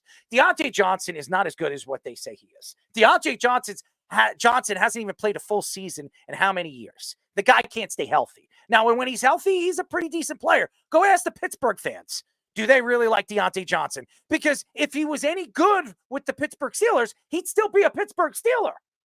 That's the facts. Why do you not believe that Diontae Johnson wasn't signed in the offseason by the Pittsburgh Steelers? The reason why? The guy can't stay healthy. Do I expect this guy to stay healthy for the next 8 games? Who knows? And Diontae Johnson, go see what he's done when he has been healthy in the playoffs. Nothing. So, I mean, to say that he's better than DeAndre Hopkins, that's crazy. I think DeAndre Hopkins is a better wide receiver. And Amari Cooper is a way better wide receiver than Diontae Johnson. Now, again, the Panthers really didn't get anything for this. I mean, honestly, you would have thought the way Diontae Johnson was playing, you would have gotten more than a 5th-round draft pick. You had to give up a 6th and Diontae Johnson for a 5th-round draft pick. To me, I think that's a steal. That is an absolute steal right now for the Ravens. And the Ravens need a number 1 guy because as much as I like Flowers, and he's a good wide receiver, he's not a number 1 guy. He has not proven to be a number 1 guy yet this year. Everybody thought he was going to have a breakout year. Where's he ranked right now in wide receivers? What is he, 9th or 10th right now? This guy was supposed to be a top 5 wide receiver in the league. He's nowhere close to that. And now bringing in Diontae Johnson, does this make Flowers a little bit better? It should. It should make him better because he won't be dealing with double coverage. But again, who knows? Because we don't know if Diontae Johnson's going to stay healthy. As far as I'm concerned right now, the Ravens are making this move. They're the team to beat right now in the AFC. Even though their record doesn't show it, I think on paper, this defense is as good as any defense right now in football. And adding Diontae Johnson to a great running game and 2 quality quarterbacks. I don't know who and where they're going to go by the end of the season, if Russell Wilson's going to stay healthy or Justin Fields. It doesn't matter. They have enough depth right now where they can compete with Kansas City. They can compete with the Bengals if they sneak into the playoffs, or whoever makes the playoffs, the Buffalo Bills, whoever. I think adding Diontae Johnson only makes them better. So I think this is a good move for the Ravens. Yeah, I actually like the fit for helping out Flowers, because Flowers now has the ability to expand deeper, because I think Flowers has a good route tree in terms of his development, but the Ravens have to make sure that they can get the ball out quickly when their offensive line, I mean, it's still been good, but it hasn't been as good as it was last year. And shout out to our friend Aaron Schatz, who's been on the show a couple of times. He actually had a stat on his Twitter today that the Ravens passing, I think, DVOA this season is top 10 right now. It just shows how much Lamar Jackson has grown as a passer as well, in addition to being a rusher. And now you get a 3rd receiver like this, Diontae Johnson, who's good at getting open on the shorter routes. He's a good route runner, just doesn't have the big deep threat ability, and he's had trouble dropping the ball, but the Ravens don't have to force him to go down the field as much either. So I think from that perspective, it's a great fit to help out Rashad Bateman, who's good at going deep, and then Zay Flowers, who has a well-rounded route tree. The Ravens could play 3 receivers in the playoffs. They don't have to play the 2 tight end and 3 tight end sets all the time like they like to do, or even the 2 running backs where you see Derrick Henry had a great year, and even Justice Hill as a backup's had a nice year. It gives them a lot of coaching opportunity to be different in the playoffs and not just play the same way that they always have been. I love this trade for the Ravens. You're muted, Java. Java, you're muted, man. Usually me. I know. I'm not trying to yell at this damn game. No, I think what it does, it opens up the opportunity for, guys to succeed and run different sets and run different plays and be able to, you've seen Lamar grow as as a passer, and then you add this, and I think Zay Flowers has an opportunity. He's had some showcases where you're like, ooh, he's got a chance. And I think bringing somebody in like this, and it's funny reading his quotes. He said he felt like he hit the lottery leaving. I was like, oh, that's a kick in the teeth. I mean, yeah, for sure. And so, just the opportunity to be able to run different sets and lengthen the field and be able to use what they already have. And it's just I think they're super athletic and have a lot of depth and can beat you in different ways, as we've seen. Yeah, the record doesn't show it as the greatest, but I think with what they have and the caliber of the offense that they can create now and, open the field up a little bit, I think is going to be a huge part of them getting to the next level and getting ultimately where they want to be in the Super Bowl. Zay Flowers right now is ranked 12th right now in the NFL in wide receivers. Just think about that. And it's crazy because Garrett Wilson is ahead of him right now just because of this past week and having the week that he had. But just think about it. Jamar Chase, Justin Jefferson, CeeDee Lamb, Terry McLaurin, Chris Godwin, Brian Thomas Jr., Garrett Wilson, DK Metcalf, Nico Collins, George Pickens, Brock Bowers, and then Zay Flowers. Zay Flowers, a lot of people predicted, including me, thought he was a top 5 wide receiver in the league. He just hasn't really produced enough this year to become or even be considered an elite wide receiver. Now you add Diontae Johnson. I think this will open up holes for him. It'll make him a better wide receiver. And this is something that the Ravens haven't had. 2 really, really good wide receivers that can actually be very explosive, especially in the playoffs. And Jabba, you mentioned too, like the ability for this offense to like take over because their defense at certain points this year, the Ravens hasn't been great. Like they've been exposed in the secondary. We were talking about like a significant trade. The significant trade they'll probably make is for a pass rusher because they definitely need more pressure on the quarterback that they haven't had this year either. So they could play more like an offensive team and just have the good coach defense now this year. This move definitely helps that.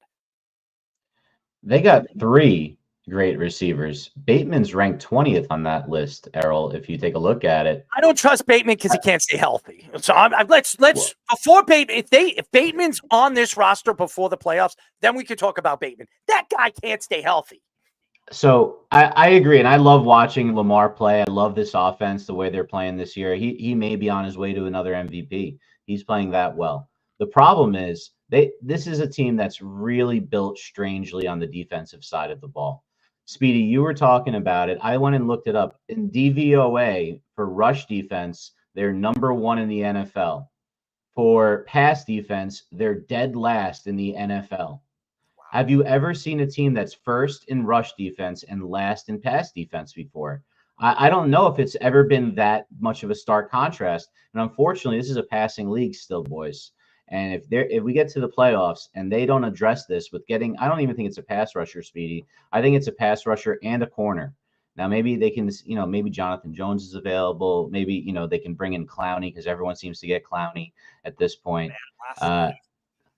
Hey, bring him back. There's guys available at the end, but secondary is where I would be looking for them. They really need to address the pass defense. If not, even if Mahomes is having a down year for Mahomes, he's going to carve them up when it gets to the playoffs if they have the worst pass defense in the league. The wide receivers, especially numbers, are very much down this year. I mean, we're going into week 9, right? Right now, you have Jamar Chase that leads the league with 674 yards. I want to give you guys a number that is just absolutely amazing. Before Justin Jefferson went down in, I think it was week 6, right? It was week 5, 8, I think. Whatever.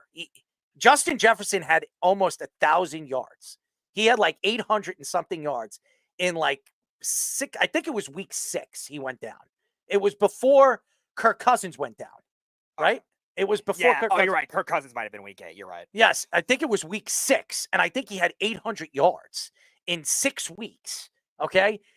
There's nobody that is even close to 800 yards right now in 8 weeks. So, I mean, the numbers are down. We were just speaking, with CJ Wilson, talking about why are the numbers down in the NFL. It's unbelievable. The overwhelming numbers when it comes to offense are down. The NFL's trying to find ways to make it better, and the defenses have just been better. And that's the thing. When we've seen in the offseason, a lot of people were asking guys like Bill Belichick, and Bill Belichick answered it very, very well. He said, why are the offensive numbers down when the NFL is trying to change the numbers better to move the offensive side of the ball forward? And he said, because defenses are just getting that much better. The corners are that much better. The secondaries are that much better. I just think it's crazy when you're looking at some of it. And by the way, congratulations to Brian Thomas Jr. That kid is a sensational player. I mean, I did not think he was this good. I knew what Malik Neighbors is. This guy could go down as the biggest steal in that draft. Because you look at the wide receivers. Go look at all these great wide receivers. Marvin Harrison Jr. we were talking about. Malik Neighbors. Who's the other one from Chicago? I'm sorry. Odunze. This guy could be the best wide receiver in that class. It is unbelievable how good he has been. So, unfortunately, he's never going to get the credit because the Jacksonville Jaguars are that bad. So, it says a lot about him as a kid and his development. It's unbelievable how good he is. I've been so impressed with how good he is. So I think Marvin Harrison's had like 2 games this year where he had 2 catches or less, already. Like, he's not been the consistency factor either. It's unbelievable. It really is unbelievable. Where, and Malik Neighbors, unfortunately, he doesn't have a second wide receiver on that roster, and it's not going to help him because teams already know the ball's going to him, so they're going to double and triple team him, and they're going to move his safety under him, and it's not going to be that easy. So it's been fun to watch the defenses really develop the way they have and figure things out in the NFL. It bothers me because with all these new rule changes and really benefiting to the quarterback and the wide receivers and the prima donnas, it hasn't really bode well for the NFL. And I think the NFL is going to find many other ways to help out the quarterbacks and the wide receivers next year to speed up the game and make the game a little bit more enjoyable to watch for the fans because they want to see more points, not defenses dominated. Kevin Fitz in the comment section. Ravens cycle of 3 different tight ends, have Flowers, Aguilar, and then Henry and Hill. And that's what I was describing, Kevin. They could play all 3 different formations, actually throw teams off rather than always doing all those tight ends on the field. He said Baseman also is very untrustworthy, and Lamar also very questionable too. Yeah, this is Lamar's chance. He's got to prove in the playoffs, but now he has a 3rd receiver to help him. Petey, we were talking about this before the show. They have 3 tight ends better than anyone the Giants put out there on the field. Yep. They have their 3rd tight end is Charlie Kohler. I would take him over Theo Johnson in a heartbeat. Yep. Then they got Isaiah Likely, who's putting up, I have him on that all 22 PFF team. He's really good. He gets high numbers every week. And look, and Andrews is finally coming along. He had that car accident in the preseason. We didn't really talk about it enough. And that was kind of an issue. He started the season real slow, but as you saw last couple of weeks, they got Andrews back. So that team now has 3 receiver sets they can run and 1 tight end that you can trust with Derrick Henry in the backfield and Justice Hill in passing downs as well. And they have the 3 tight end sets. They can do it literally all on offense. It's going to be hard to stop them. They're going to put up a lot of points the rest of the season. And the defense is good. They're definitely, they have not really been as good as everybody expected them. I still think that this team has a lot to give on the defensive side of the ball. John Carlos Dan just smacked that. Nope. Caught. But they're getting a run. They are getting a run. Back fly, right? I'm sorry? You're like 30 seconds ahead of me. I'm with Java because I'm watching on streaming on my second monitor. John Carlos Dan knocked in a run. It's 6-5 Yankees. And Chisholm got to second base. So it's 2 outs. Chisholm at second base. All right, Keith, what's up? 5 minutes, Keith. Hey, what's going on? I think Zay Flowers is a number 1. And you know what? They're doing a lot more this year. They're running the ball teams more. Henry's on the pace to break the all-time record. Okay, so Zay Flowers is the only. You can't always go by the statistics, though. And then you know that, though. I'm not telling you something. I do think he's having a really good year. They haven't had go no more all the time. I think their offense is second. Jackson's playing great, better than ever. Their defense has been awful all around. It really has. I watch him every game. I got Flowers on my fantasy team, and he's produced all year, except for 1 game. If the defense, they could use it. I agree with Fish. If they get themselves a pass rusher, that team definitely a team to beat. As far as the Steelers, with Wilson's made them a completely different team in the 2 weeks. It's just amazing. Their defense is sick. I know you were right on that. You picked the Steelers to have a good year. It's still early. Everybody says they haven't beaten anybody, but you know what? You beat who you play. And they have beaten 3 playoff teams that would be in there right now. I do think Wilson's made all the difference in the world. And if it was Fields, he's just not making the same passes. He's just not. Not saying they wouldn't win, but especially last week. I mean, he's only played 2 games, but he's looked really, really good. And he's moving well. You know, he doesn't run like Fields, but he's moving well to create the passes, you know. You have to admit that. I'm surprised how well he's playing, actually. They need another wide receiver. Pittsburgh Yes, I needs a agree. wide receiver. I mean, Definitely. they should reach out to the New York Jets. Maybe the Jets. They have a bunch of wide receivers. I don't think anybody wants Adams. I don't know how you could say that Diontae Adams isn't a top 15 wide He's receiver. not near as good as he was, man. I mean, then again, he's a better choice right now. Yeah, it would definitely help. Well, hold on He's one got- second. Diontae Adams, before he got traded to the Jets, he played how many games? He played 3 games. He had 236 yards, and he had 2 touchdowns. I mean, yeah, I'm saying he's not like. I mean, Diontae Adams, if he was actually in an offense all season long with a quality quarterback, he'd have 1,400 yards. Diontae Adams Well, is you know, still wait. he's That's- still a that's good pushing wide it. receiver. Oh no, he definitely. I'm just saying he's not. Why wouldn't anybody he's want not him? Worth it. He's not worth it. No. He's not worth a 4th round draft pick. Not a 3rd round draft pick. Why not? The Jets just did it, and you just said before he's not worth a 3rd No, round. I said right now he's not worth, but Right, because that's right what I'm now, saying, because he's he's not. going to a team that doesn't know an offense. Now you see he's going to the Jets. The Jets are running a different offense. This is not Nathaniel Hackett's offense. This is Downing's This offense. is Aaron Rodgers' offense. No, this is Aaron Rodgers' It's different. offense, It's and you different. know it. No, it's different. It's a different offense. Errol, you said yourself he's the offensive coordinator. Everybody knows that.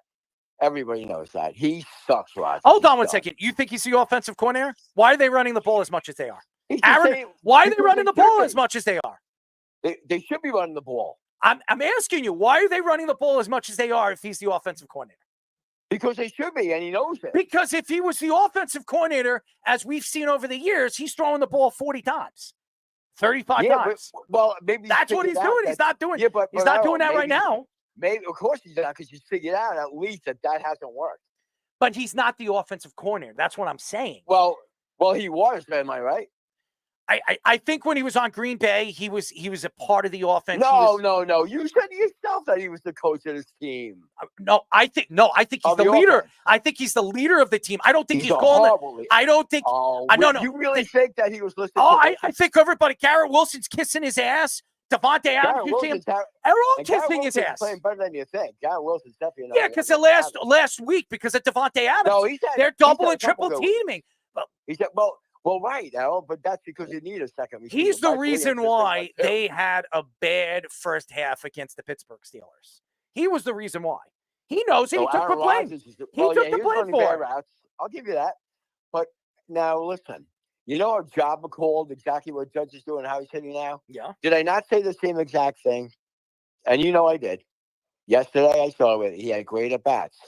I know what I'm talking about when it comes to baseball, buddy. Not because I'm some genius. I just know. You could see his at bats were quality at bats. All right, listen. By the way, I'll give you all the okay, credit that's for. all. I'll give you all the credit Thank for you. Aaron Judge. Thank you. That's But I'm all. not going to give you any credit for Jazz Chisholm. Boom, Jazz home run, right? Good for him. He's still, what is he, 5 No, for? Errol, one thing he brings to them, though, is the intangibles. Why is Boone batting him cleanup then? Because you said Boone's a good manager, so why is he batting him cleanup? Because right now they have to spread out the offense, and right now John Carlos just right now he's the best option. He at fits cleanup. in the 5 hole. That's the way he looks at it. And you No, put he's Chisholm batting- because Chisholm right. Chisholm As well can as walk and he's jumper. got speed. That's why they put him in the 4 hole. And He put him in the 4 hole because he's the best 4 hole hitter for them right now. That's why. I disagree. Right now, because Wells wasn't slumping. He had Wells there, obviously. You know what I mean? But listen, you go way off too much on him, dude. You don't find that there's a reason Judge, the captain, loves him. And so does the entire team. There's a reason, Errol. Jabba, let me ask you a think- question. Hold on. Jabba, let me ask you a question. All right. And you played for the Yankees. Hold on. I'm going to ask Jabba this question. Jabba, you played for the Yankees. You were a young player. And obviously you were an energetic person. When you struck people out, You showed the energy. You know, if you saw somebody that came into your locker room like Jazz Chisholm, calling and saying that we're going to win the World Series, we're winning a championship, blah blah What's wrong blah with blah that? blah. Hold on, let me ask him.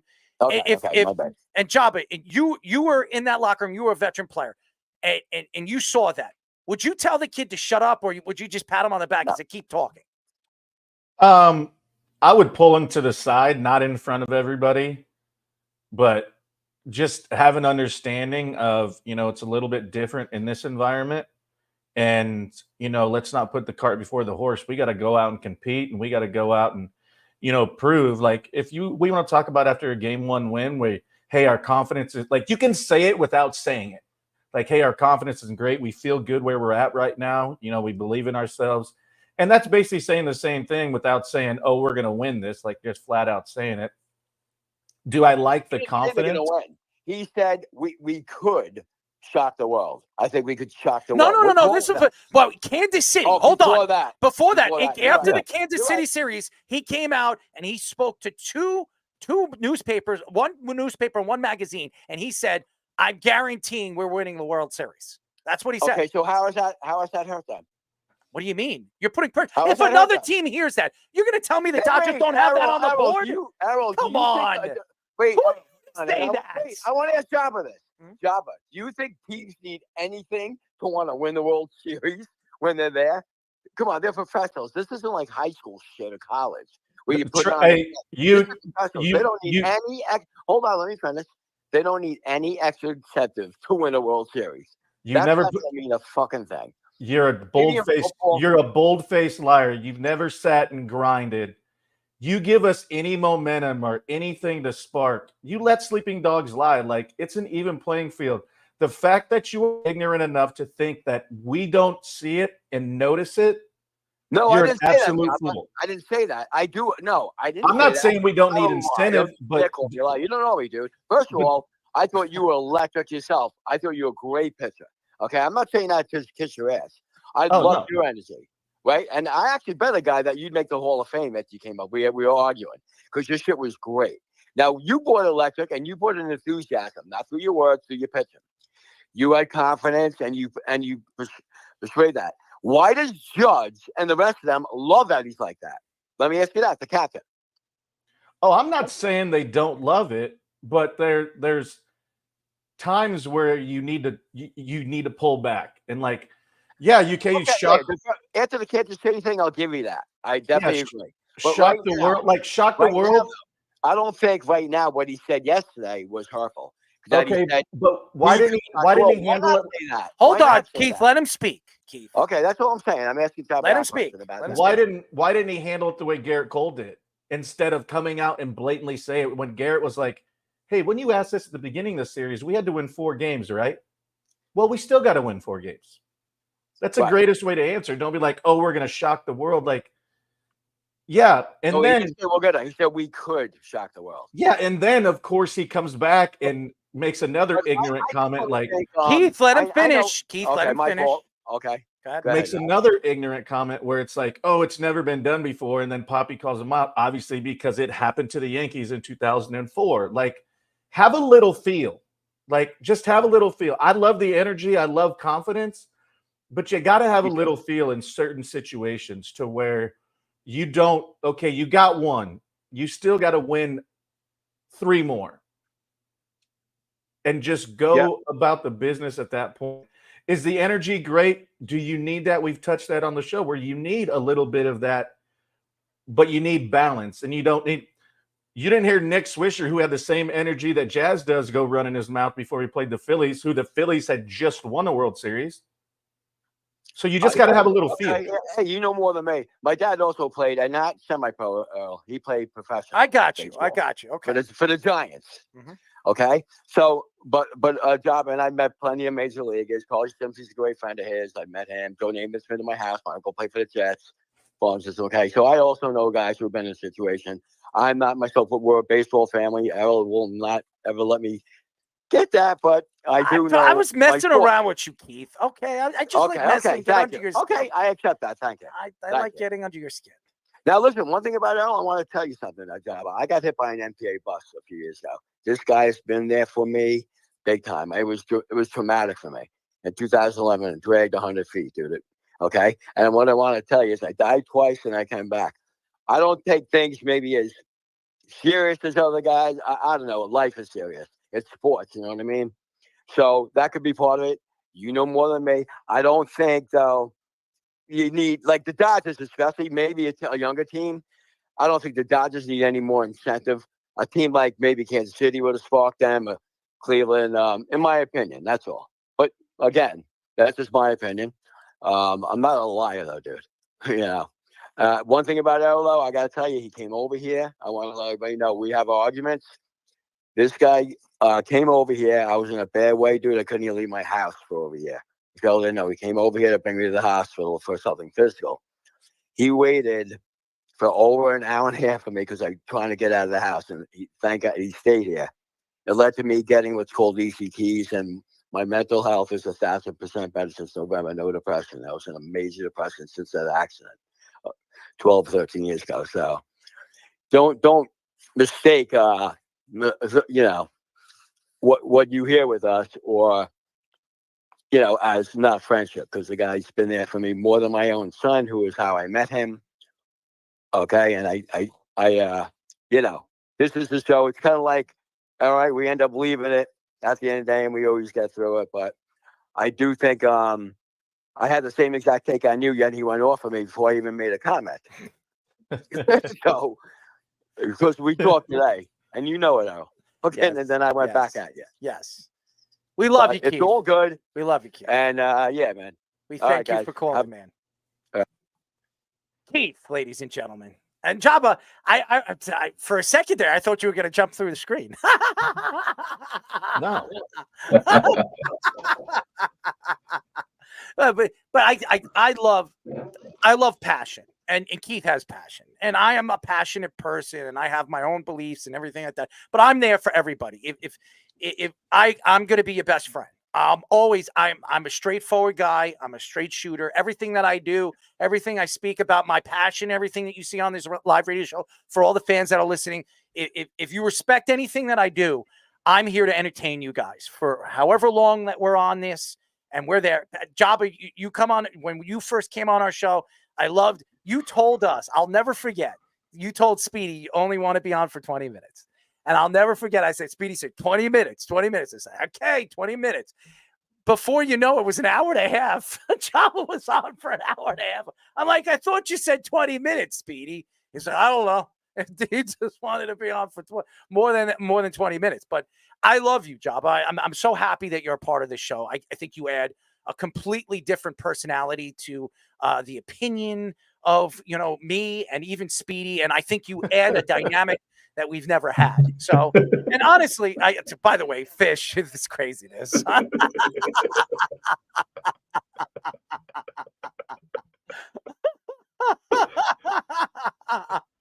But this guy is crazy, man. You're an idiot. But I respect people. We've had different people on the show. I didn't feel like they had a connection with us. And I told Speedy the other day, I'm like, wow, not only is Jabba knowledgeable about what he's talking about, he puts the work in, he's got the personality, all the things that we're looking for in a partner. And you're just just sensational on your growth, even as a radio guy. So a broadcaster, I'm not trying to blow you up, but you are sensational. So far, what I've seen, you're just going to get better. It's amazing. I'm just letting you know that. Yeah, they're taking Cole out. Oh, thank you, by the way. No, I'm just letting you know. This is nothing to blow you up or anything like that. I told Speedy, I've not only with your knowledge, but you've just been very, very impressive on, you know, your personality. You kind of just mix it with us, and I've been so impressed. I never would have thought that Jabba Chamberlain would be as good as anybody I've seen on radio. And I'm talking about some of the guys that are on radio. Boomer Esiason, dude, you blow them out of the water. I'm just telling you. Boomer Esiason thinks he knows about sports. He knows football. That's about it. He talks about it. He knows hockey. Why? Because he watches the Rangers. He puts his jerseys in the freezer. He could keep sticking it in the freezer. The Rangers are never winning a Stanley Cup again. So they could take that and shove it up their ass. After losing to the Nets, Giannis called out the Bucks, saying they don't have an identity. By the way, this is the last story of the show. He added that nobody is committed to defending or moving the ball for a full 48 minutes in a game. He also mentioned that the Bucks are making it hard for Damian Lillard to find any comfort in the zone for the games. Many reports believe that Giannis was also trying to throw Doc Rivers and Darvin Ham under the bus after Sunday's game versus the Bulls. The reports mention that Giannis questioning the Bucks' defense and rebounding issues against bad teams. Since Doc Rivers took over as the interim head coach last season, the Bucks have a losing record and are bottom 10 in rebounding and defense. Everybody knows what I feel about Doc Rivers. Doc Rivers is one of the most overrated NBA coaches in history. He won an NBA championship with the Celtics because of Kevin Garnett, Paul Pierce, Rajon Rondo, and Ray Allen. When you have 4 players, 3 in the primes of their career, 1 that was a young player and developing into a superstar player, and a defensive-minded coach like Tom Thibodeau on the bench, of course, you're going to find a way to win games like that. And you have the most talent on the basketball court. The Bucks right now have no depth. They didn't add any pieces in the offseason. They have an old man, Chris Middleton, with old knees. Chris Middleton is not a good player anymore. He's a washed-up player. Damian Lillard is getting to that age. How old is Damian? 34, 35 years old. He's getting up there in age. He went over there to the Bucks because he thought, banding together with Giannis, he had a chance to win a championship. I think Giannis has 1 foot out. I could see Giannis asking and demanding a trade at the trade deadline. He doesn't want to be here anymore. It seems like he's given up on his team. He signed that extension a year ago because he respects what the Bucks have done for him and his family. I don't know if anybody knows the story. He comes from Greece. His family obviously left and ran away from, I think, Nigeria to go to Greece. He snuck on the Greece team, and then he was drafted. And the team that took a chance with him was the Milwaukee Bucks, and have really helped develop him and help his family. His brothers are playing in the NBA. One of them won with the Lakers. The other one is one with the Bucks. I mean, Giannis has done enough for this organization. Doc Rivers is horrible. He's terrible. He should be fired. Okay. There is no reason why this guy is coaching this team and this organization. He's done nothing but ruin organizations. Go ask the Philadelphia 76ers. The Philadelphia 76ers, what did they do when Doc Rivers was there? You bring in Nurse, and they made more of a run with barely anything on that roster. A bunch of old guys like Kyle Lowry and a broke down, yes, I'm going to say a broke down offense. I mean, seriously, I don't know what's going on with the Bucks, but the Bucks are done. Their run for a championship is over. The Bucks honestly should rebuild. Trade Giannis, trade Damian Lillard. Damian Lillard's been wanting to go to Miami. Send him to Miami. Send him to Miami. Get Tyler Hero right now because you got to work out contracts. Get a couple of players. Get 4 or 5 first-round draft picks. Or not, you can't get it for Damian Lillard. You'll get, let's say you give up 2 first-round draft picks. 2 first-round draft picks. Tyler Hero and somebody else. Send them over there to play with Butler and Bam. Let them have a chance to make a run. Give him a chance to make a run. And Giannis, send him over there to the Western Conference. Go send him to OKC. Go send him there. Go get yourself some good young players. They've got a ton of draft picks. A ton of first-round draft picks. I think they have like 7. Go trade for 5 of those guys. Send them over there and give OKC the chance of winning a championship. Hartenstein's out. They're in desperate need for a big man. Go trade him over there. You never have to see him again. What do you got to see him twice a year? Right now, if I was the Bucks and I was running this organization, I'm trading away Giannis and I'm trading away Dame. Those are your options right now. There's nothing else. And get Doc Rivers the hell out of there. Get him out. He is horrible. He's weighed out his welcome. He shouldn't have never been hired. And he's not a good coach. He's done. It's over. It's over for the Bucs. Wash him up and throw him in the pansy toilet bowl, Speedy. Yeah, that's pretty much the way to look at it when your defense for a guy that's supposed to You be could do the line, Kobe. Was that what they do with the toilet paper? They do the Kobe? Oh, yeah. We could do that. Yeah, except that they're having to trust all these guys to make I'm going to do Jabba. Jabba. No, this is Jabba. This is Jabba.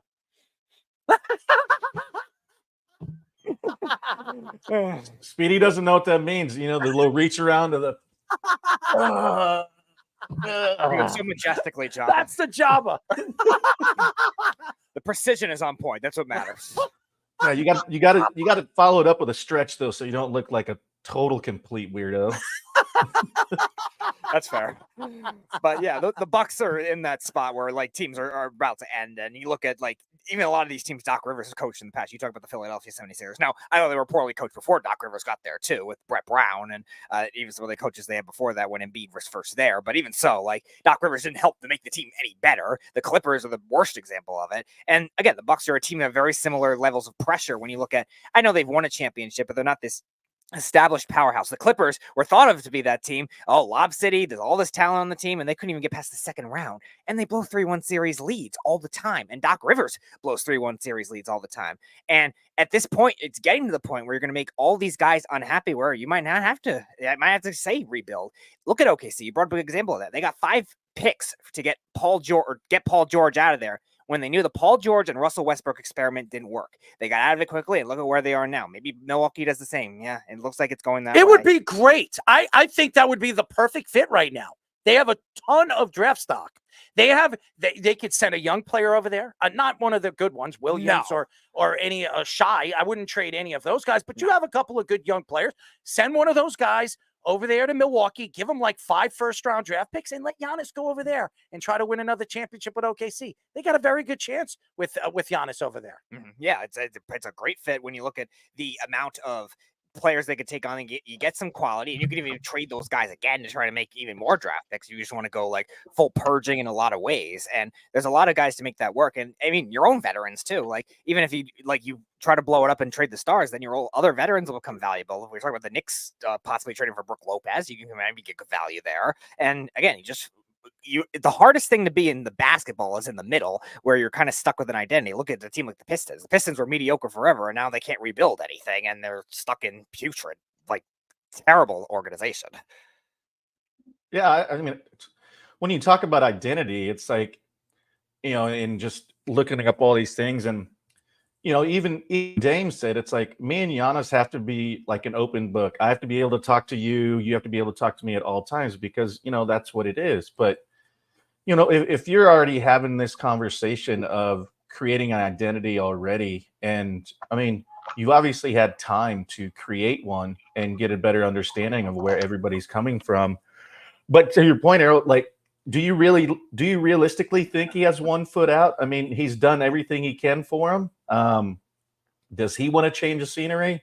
I mean, there's a lot of ways to look at it. Dame's obviously 34 now.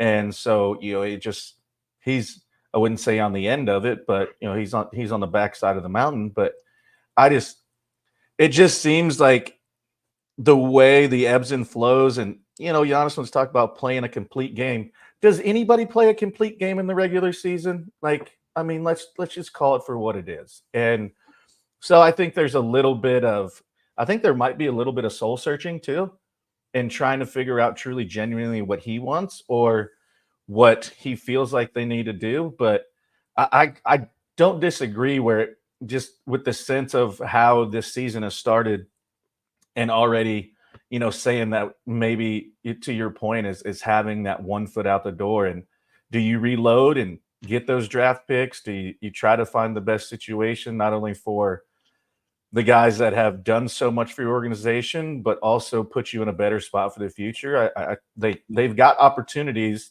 to do both. So it'll be interesting to see how it plays itself out. I think you can't wait too long. I mean, Giannis is getting up there in age. He's still a really good player. I mean, he's still a top 5 player right now in the NBA. You can get a lot for him. OKC has a tremendous amount of stock in first round draft picks.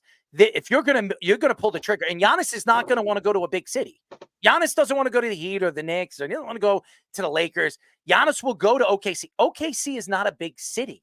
It's a great basketball town, but it's not a big city. It would be perfect. It's just like Milwaukee. It would be a perfect place for Giannis. And he's got 2 young superstars in Williams and Shai over there, where he has a chance to win multiple championships if he goes there. Giannis is what, 31, 32 years old? How many great years does Giannis have left? 2? Maybe 3? If you're going to get the most out of Giannis, and if Giannis wants to get the most out of his career, he's only won 1 championship. If he wants to get the most right now, you go over there, and you're not even the number 1 guy now. You're the number 2. And eventually you're going to be the number 3, the way Williams is playing. So I think it's this. If I was Giannis right now and I was Milwaukee, Giannis has a very good connection with the ownership over there. I think Giannis should go to ownership. If this keeps on happening and it keeps on going this way, Doc Rivers is not the answer, as we see. I really think that Giannis should go to the organization and say, listen, I want to do what's right for my family. I want to do what's right for the organization. Trade me to this team. You're not going to have to see me that much, and get as much as you can get back from that organization to help develop and rebuild here in Milwaukee. I think that's the way to go. Dame Lillard was never going to work, guys. It was never going to work.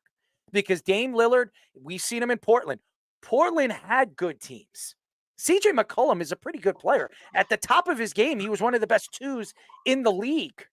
It never worked there. They had Nurkic over there. He's a good big man. It never worked over there. It's not like they had no talent over there. Portland had good talent. He couldn't get over the hump. He's not a winning player. Say whatever you want about Jimmy Butler, Jimmy Buckets. That guy's a winning player. That guy shows up in the playoffs. He plays hard defense. He goes out there and makes everybody around him better. And I'm going to tell you this right now. If Miami had Jimmy Buckets in that against who did they play in the first round? It was Celtics, right? No, that was 2 years ago. Last year, who did Miami play in the first round? It was the Pacers. They beat the Pacers. So well, I'm sorry. No, Pacers. Who did they play in the first round? It wasn't the Knicks. It wasn't the Knicks in the first round. The Knicks didn't play the Miami. No, they played Philly in the first round. No, who did the Heat play in the first round? And Jimmy Buckets got hurt. I thought it was the Celtics. It was the Celtics. I knew I was speaking the truth. Jimmy Buckets got hurt in the Celtics series, I think in game number 2. And if Jimmy Buckets plays in that series, I'm willing to bet, and it was a 5-game series, right? In the first round of the NBA playoffs, I think it's 5 games. I think Miami wins that series. Miami plays very, very well against the Celtics. Maybe the Celtics don't win the NBA championship last year. Jimmy Buckets went down. He hurt his knee and obviously missed the rest of the playoffs. So I think there are guys that show up in the big game, and there are guys that don't. Damian Lillard doesn't show up in the big game. I'm sorry. I didn't mean to cut you off. It's not that he doesn't show. So he used to show up in the big game. He's 34. Giannis is 29 in the prime of his career. The only other guy in their prime is Bobby Portis. Brook Lopez is older. He's like 36, 37. And Middleton's old as well. And Middleton hasn't been playing because he's always hurt. And he's already hurt. That's what they're dealing with. It's a team that's just that they're not set up to win right now. And what you got to do is realize the reason why that Dame doesn't work is Dame doesn't play defense. Dame is one of the worst defensive guards in the league. And it's only getting worse as he gets older. And they used to be able, they had enough infrastructure with all the big wings over there to hide, defensive deficiencies. Well, they also had Drew Holiday. And they decided, you know what? We don't need that guy. Let's get a guy who can't play defense and is a little bit better on offense. And look what it looks like now. They need more shooting around Giannis. Now, OKC, I'm going to disagree with you because I got some stats here. They got a guy that's scoring already for them inside, and he weighs like 100 pounds soaking wet. And his name's Chet Holmgren. And this guy Yeah, is but putting here up outrageous numbers beginning of wanna the season. I want to cut you. I want to cut it just a second because I knew somebody was going to say Holmgren. Holmgren is not a 5. He's not even a 4. He would be a big 3. He is a good shooter. You can spread him out. He would completely cause so many mismatches. I mean, Holmgren is so athletic and so long and lengthy, and he could go up and down the court as fast as anybody in the league. I think you move him to the 3. I think he creates so many mismatches there. And by the way, if you want Giannis, you're probably going to have to trade Holmgren. I mean, I don't know if he can keep up with the threes. He's got 6 blocks a game ago. He's got 4 blocks in another game. He's 7'1". Look, I'm not saying, that he's big enough body to bang with some centers inside, but the game really isn't played like that anymore in the post. Back in the day, I mean, guys like Shaq would break that guy over his knee like a twig. No, I agree. Like that, you couldn't play in the league if you were, 180 pounds, 7'1", going up against Shaq, 7'2", 350, all, like a machine. But today you can get away with it. Now Giannis is a similar, he's more muscular. I think he's like 6'10", 6'11", but same thing, fast, can handle, and can facilitate a little bit. Not as about the same level.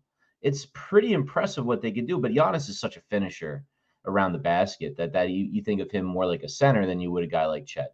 And that's really the difference. But I don't know how it would work with the two of them on the same team. I don't know if you'd have to trade Chet to get Giannis. You might have to. They probably would be the first guy they asked for, wouldn't you think? Yes, they would have to trade at least a young stud to get a guy like Giannis. And that's probably the guy that Milwaukee's going to ask for Holmgren. And honestly, it would be worth it. You're going to tell me right now, if you can get Giannis over there, the Greek freak over there, to play with Shai and Williams, and with the depth that they have, you can win multiple championships over there. Honestly, Giannis has never played with a young, talented team like that. I mean, guys that could shoot and do the things, and he could do so many things as well that they don't have. And he's better than Holmgren right now. I make that move. You have a chance to win multiple championships. And by the way, OKC, with all those teams, with Kevin Durant and Russell Westbrook and all the guys that they had over there, they can never get over the hump. They can never win a championship. Now, if you add Giannis over there, Greek freak, you have a chance to win multiple championships. I think you make the move. If I was OKC and Giannis becomes available, I absolutely reach out to Milwaukee and the GM over there and say, listen, we want Giannis. What do you want? How do we make this work? And I think Giannis would absolutely agree to it. So, and I think he has a no trade clause, right? I think Giannis does. After He'll pick where he wants to go. Yeah. Yes, I think it's he signed a 3-year extension. I think he had a no trade clause. I know Beal had it, and I think Giannis got it. Beal had it. He was the only player, and I think after this move, I think he now has one too. I'm not sure. Don't quote me on this, but I think when he signed the contract, it was a no trade clause. So I don't know. Anyways, it was a great show, ladies and gentlemen. It really was. We went over the time, but that was because we had Jason Michaels on, and that Yankee 5th inning was just long as hell, man. That was just a long ass inning. And by the way, Jabba, you're just growing on me every single day, And by the way, I want to give a shout out to your father. I'm very happy that your father is, in rehab, taking care of himself. And shout out to Mr. Chamberlain. We love you, Mr. Che. So you're on mute, Jabba. We're gonna help you out there. God, I'm over here. Canley's going in. I'm trying to see what's going on. Walker Buehler just went to the bullpen. Oh, there we go. Walker Buehler. I call him Walker Pugh. Bueller. Speedy, you got that one? It's a drop? No, but the reference, yes, of course. I got the reference, Java. Yes. There you go. That's Speedy. Oh, Speedy, I want you to do this, Speedy. I want you to do this. Do that. I'll try. Do that. Right? There you go. Yeah. We're in. I'm going to have to learn how to make a GIF of that. And you do it again one more time. Recycle it. But you got to do it slow. Tender.